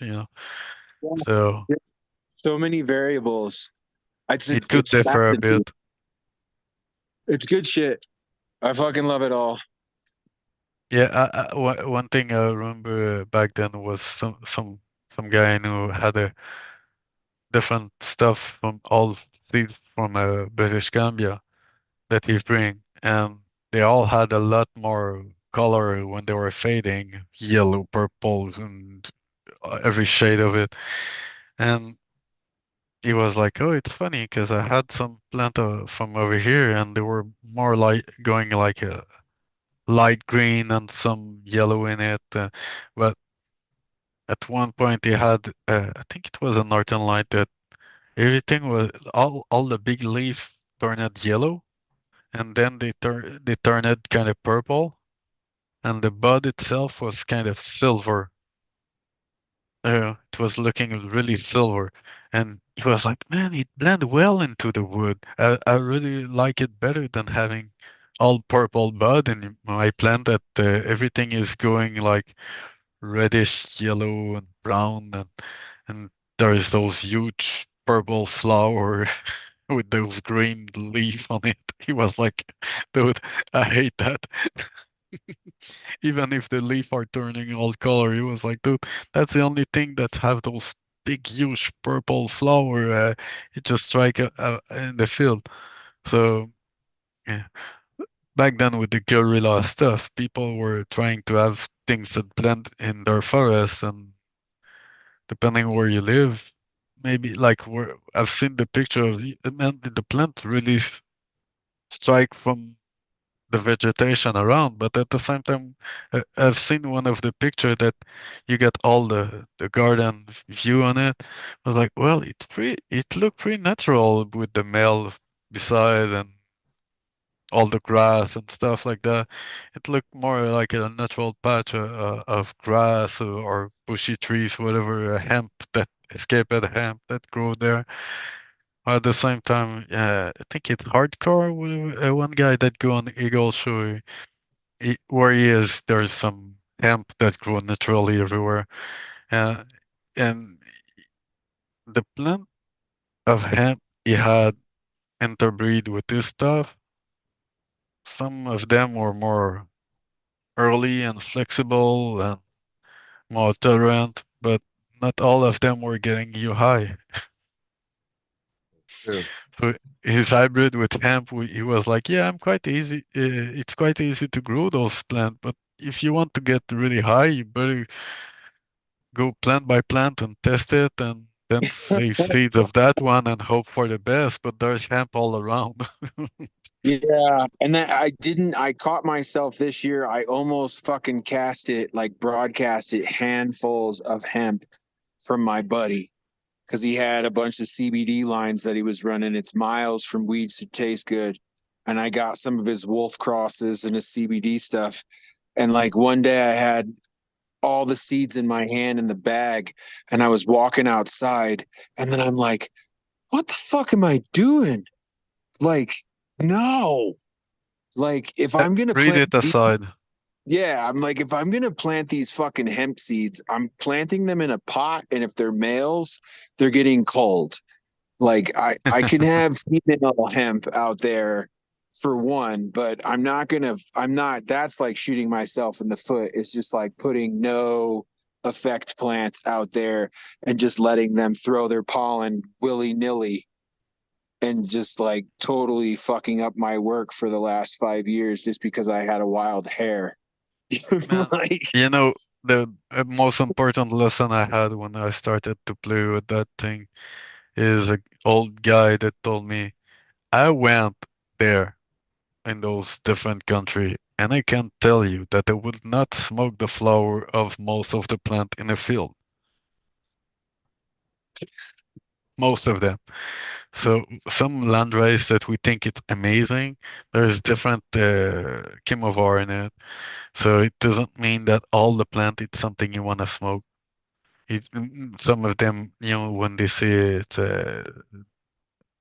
more CBD dominant, more one-to-one, or more THC dominant, a lot of those old ashes strain have everything there.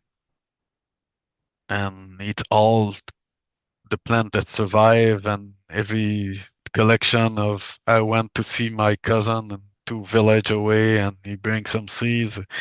They make a bit of fresh introduction in some of them, but that's the guy told me like if you really want to get something from that region you like and you find a guy in a small, remote, more higher elevation, uh, that doesn't get affected as much by the pollen of the others and do his own selection in the backyard and cull all the plant that doesn't get good, whatever. So you want to start with that, but even then, when you start in your own environment, you'll see a different type of expression from that, and you'll still have a work to do. So yeah, man, it's depending on where it's from.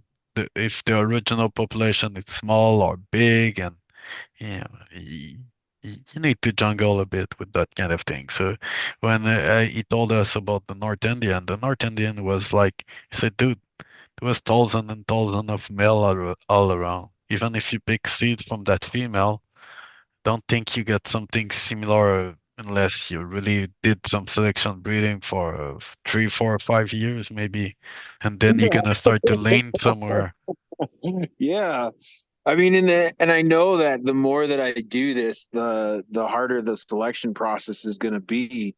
But that's where it's selecting the plants that had a wonderful trait and at least re-vegging them for one more year so those traits are more dominant in the open population because they're going to get pollinated again eventually.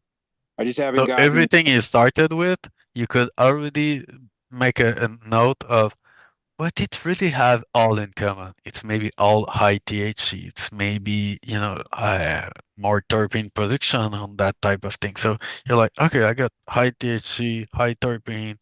Now I may have different morphology, different type of terpene. You know, so you need to kind of maybe not need to, but it may be good to see what really all that have in common after a couple shuffle together like that. You start to guide it somewhere, and I yeah, see this the sibling population when I'm what I've been doing lately, and I thought about making a program is all the plants that I've grown that I've taken notes of what I actually put in the ground and what I've actually select it because I know the mother at least.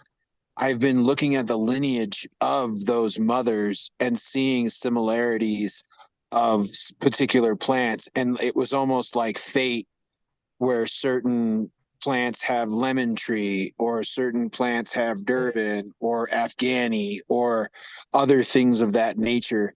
Like you were talking about before, where it has an Afghani in it. It might not be the exact same cut, but it still has Afghani in it. And it's two different plants that have been bred to F1. So they still have vigor, but then they're touching Afghani again. So, Mm. like, I've been trying to see what actual plants are in the lineage of each of the mothers that I've had in this program, and trying to take at least the mothers. And if both plants have Afghani in them, then I'm going to do a line breeding project with both those plants with the random seeds to make sure that I have a male female cross both ways. Yeah, If so that, you so get the best out of that Afghani double cross like that. So yeah, yeah, so it's pretty much I'll about that. Yeah. have a Bordello and I'll have a Moonshine Haze, but then both of those will have, and I could be completely wrong, but I'm just using it as an example. Both of them have Afghani. So then I would take a male Bordello and I would take a female Moonshine, and then I would take a male Moonshine and a female Bordello and have them in separate tents so that I could get a cross both ways. And then I would take seeds from those and then make a cross again. And then hopefully, so it would just be like a weird ass project. I get it. And But what you just said, it's something that I remember a guy I know did really similar. He tried male and female and with four plant like that, both of two strain. So like two plant of each strain, a male and a female.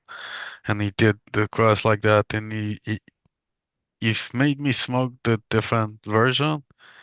And I can tell you that some of them were really better high on one version, and the other was more of a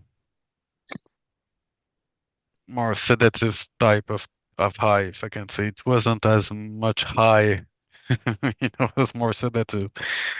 yeah, And yeah, the plant, how it's expressed, you would not be able to tell right away if it was like that. Because the one that was making me really sedative was having a more sedative frame, but the flower were looking like that more indica one.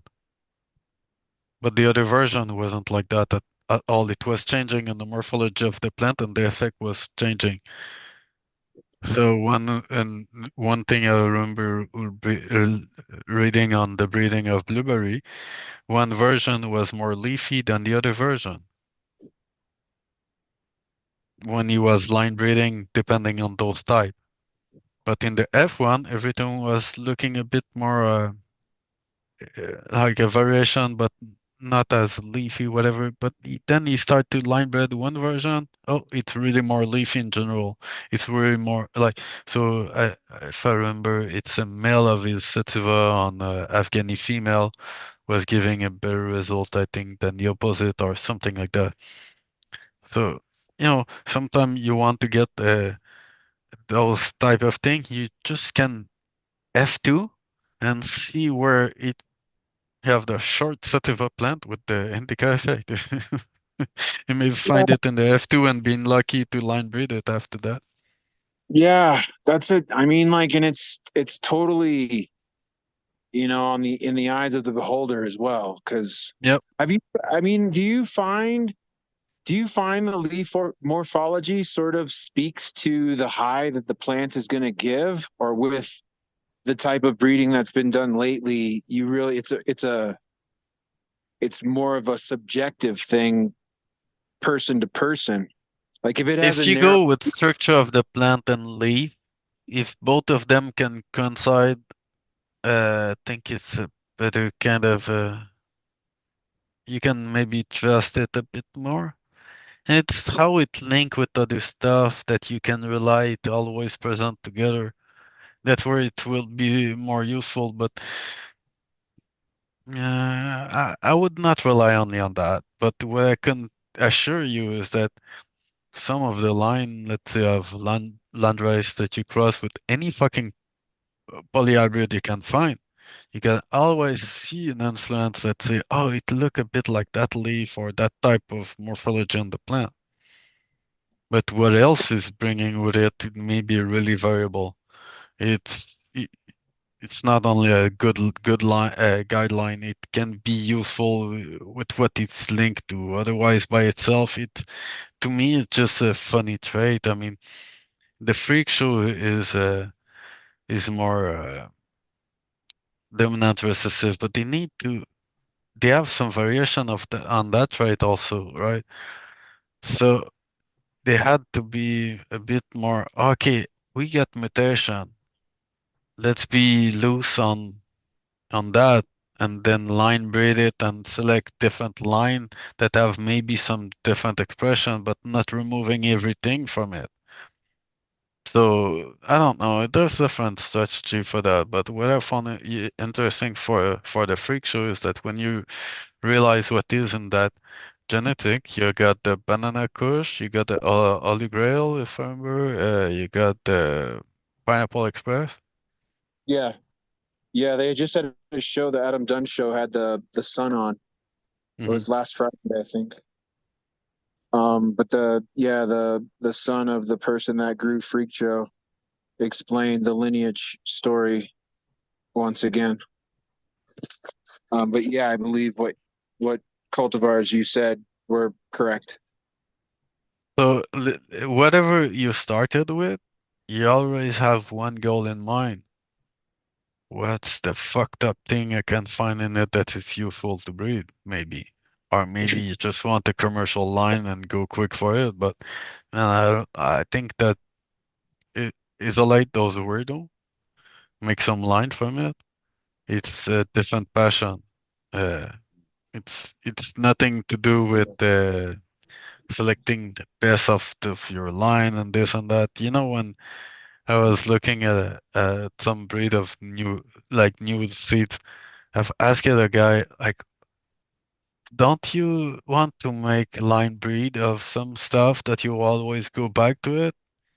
I was like, well, no, once I've picked the best plant of it from what I like and I've breed with, and it expresses exactly what I want when I breed with, and I start to know what type of thing when I cross with, how it could influence differently depending on the other plant, you start to know where he's going with. So he's thinking more out crossing that thing to pair the best out of it and have a new offering every year. Because if you line breed this thing, the number of seeds that you may need to get all the really healthy plant from it to have all the trait may need a bit more at one point. With line breeding, you don't always kind of, oh, I get a stabilized plant. Stabilize on what? Stable doesn't mean everything is the same. It You just know, means that with your eyes you can tell that it looks the same until well, you. yeah, if it's flowering time, the quality of the smoke, whatever, it's stable for those traits. It's not stable like every freaking plant will be exactly alike. It could be really similar. But one thing I remember from big breeders that are saying, if you breed for flavor, the exact smell, every plant would be the same in the breed. It may be more difficult. You will have variation on this. So you may want to, let's say, work on some morphology trait, flowering time, or some stuff, that will be more practical for your situation to have more stable for those traits. But stable, it's kind of a, the most stable trait you can get is growing the same plant again and again. It can be stable for your result. So I think there's a different mentality that people try to apply from the clone to the seed line, and it's not because you got the feminized seeds that will be automatically more stable. Normally, if I remember, a lot of those offering are hybrid. of all sibling or similar flowering time, or so they try to pair the right thing together so you have stability on some of those traits. I just don't believe in that the plant should be all the same like in corn. It Tomato. could be really close to that, but with cannabis, we did not have the ability yet to do that, and I don't believe that it's that much advantageous for most of the grower unless you do biomass that you want everything to be harvested the same and handled the same, if I can say.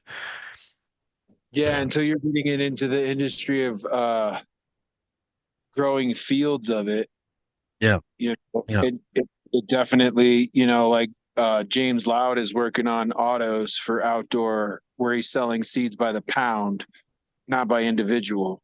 And he's Mhm. doing it for places that might be throwing it into vape, but they're getting a very, very beautiful variety of a plant that has a certain grow time, and they might be able to plant it twice in one season to be able to make a shit ton of carts that have like some of the best flower for carts instead of like using mids or lowers. They're actually using full plant medicine in a whole field, so like he wants Yeah, homozygosity in the plant, and he wants certain traits like flavor chasing, and he wants it to be an auto plant.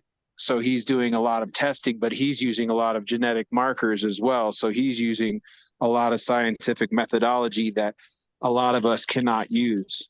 So he's ahead of the curve when it comes that's to tracking down that's why traits. I was saying earlier, like when you have those genetic marker, you can let some variability outside of it that you don't mind to be there, and you already work with all the winner for where you're going with.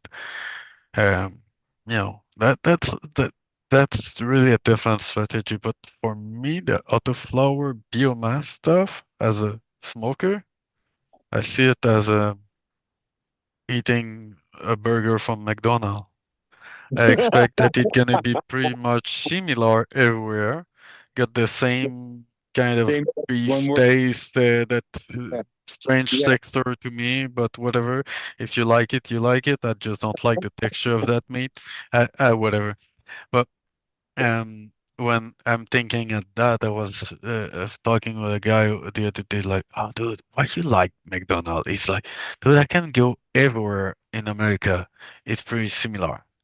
I was like, yeah, have you ever tried McDonald's outside of America? And would you go visit to see how different it is?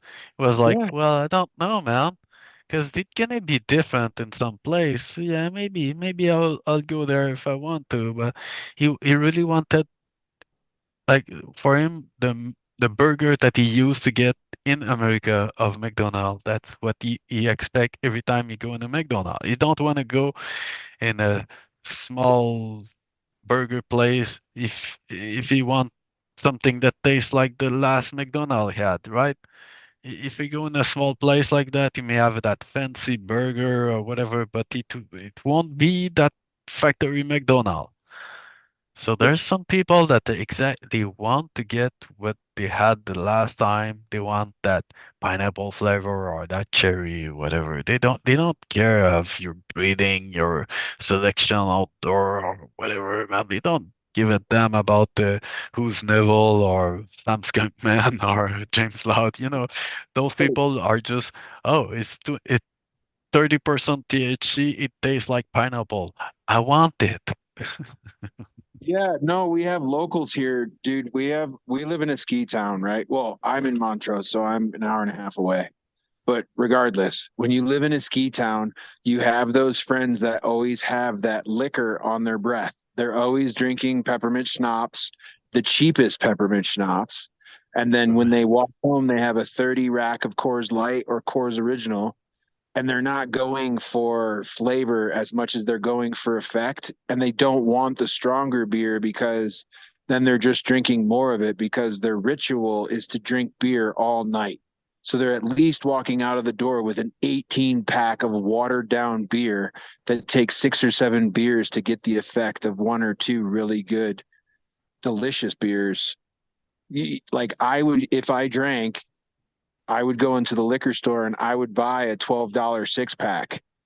These guys are getting a $6 12-pack, like, so yeah, the people that want the same flavor out of their vape cartridge while they're at work, they duck into the bathroom, they take 2 or 3 hits and they blow it up into the ceiling fan. They don't give a good fuck about who bred it or how it was grown. They just want to know that they're tasting grape and getting high at work. So,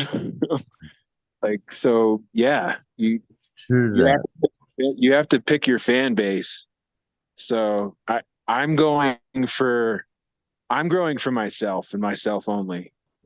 And eventually I hope that I can get into a market where people appreciate the fact that if they broadcast my seeds in their outdoor garden, they're going to get a plant that grows 8 feet tall and Nice. can take heavy winds, or maybe it's going to grow only 4 feet tall, but it's because there's It variety doesn't, in. yeah, maybe it doesn't mean to be fed as crazy and have that good root system that doesn't like it won't Dude, dry out.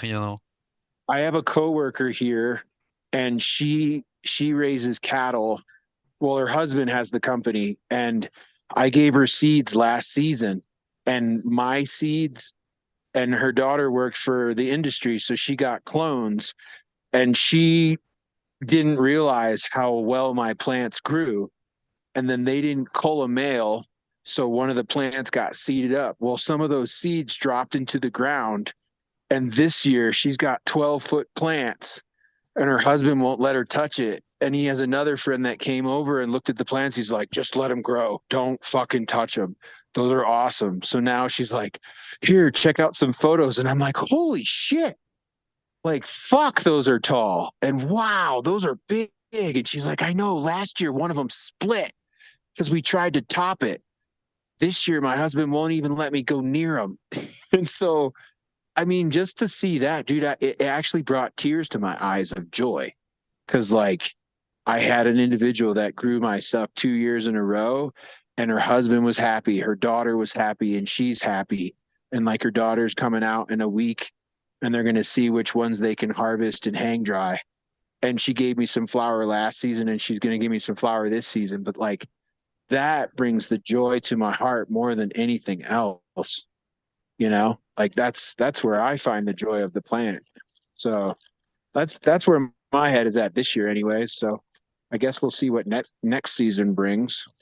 But I want to find a couple more like-minded people where I can kind of trade back and forth some genetics to where we can do a couple of pet projects to get it kind of like Right. an out scene. I hear you. I hear you.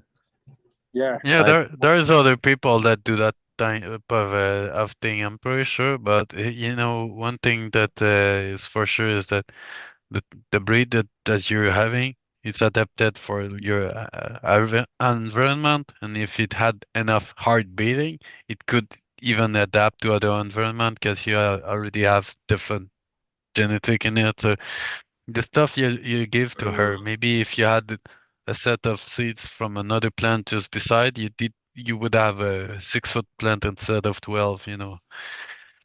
But it will still be adapted from your environment, if that's what you were saying. Yeah. Yeah. Well, Ready to go?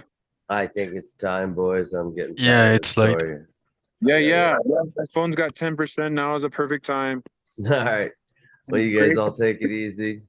Thanks for Yeah. stopping by, Groski. It's good seeing you again, brother. One Yeah. last question for you, West Engine. Like, how is that Holy Big Stir doing? Have you still fucking with that line? I still have, yeah, I'm still fucking with the line. I made a bunch of seeds. I have a bunch of crosses I made too that I've been like testing and playing with a little bit. Yeah. Yeah. Yeah. Yeah. Might one of these days like to get a hold of some of those. Okay. Okay. Yeah. Fine. find out how to maybe make a trade because I've got the Durban Big Sur, and Okay. yeah, the Holy Big Sur. I don't know if they're the same or not because just on the labeling alone, it just said Durban times Big Sur. Okay. So, Cool. but anyways, cool. All Right right. on. All right. peace, Have a peace. good night, guys. Take it Yeah, much easy. love.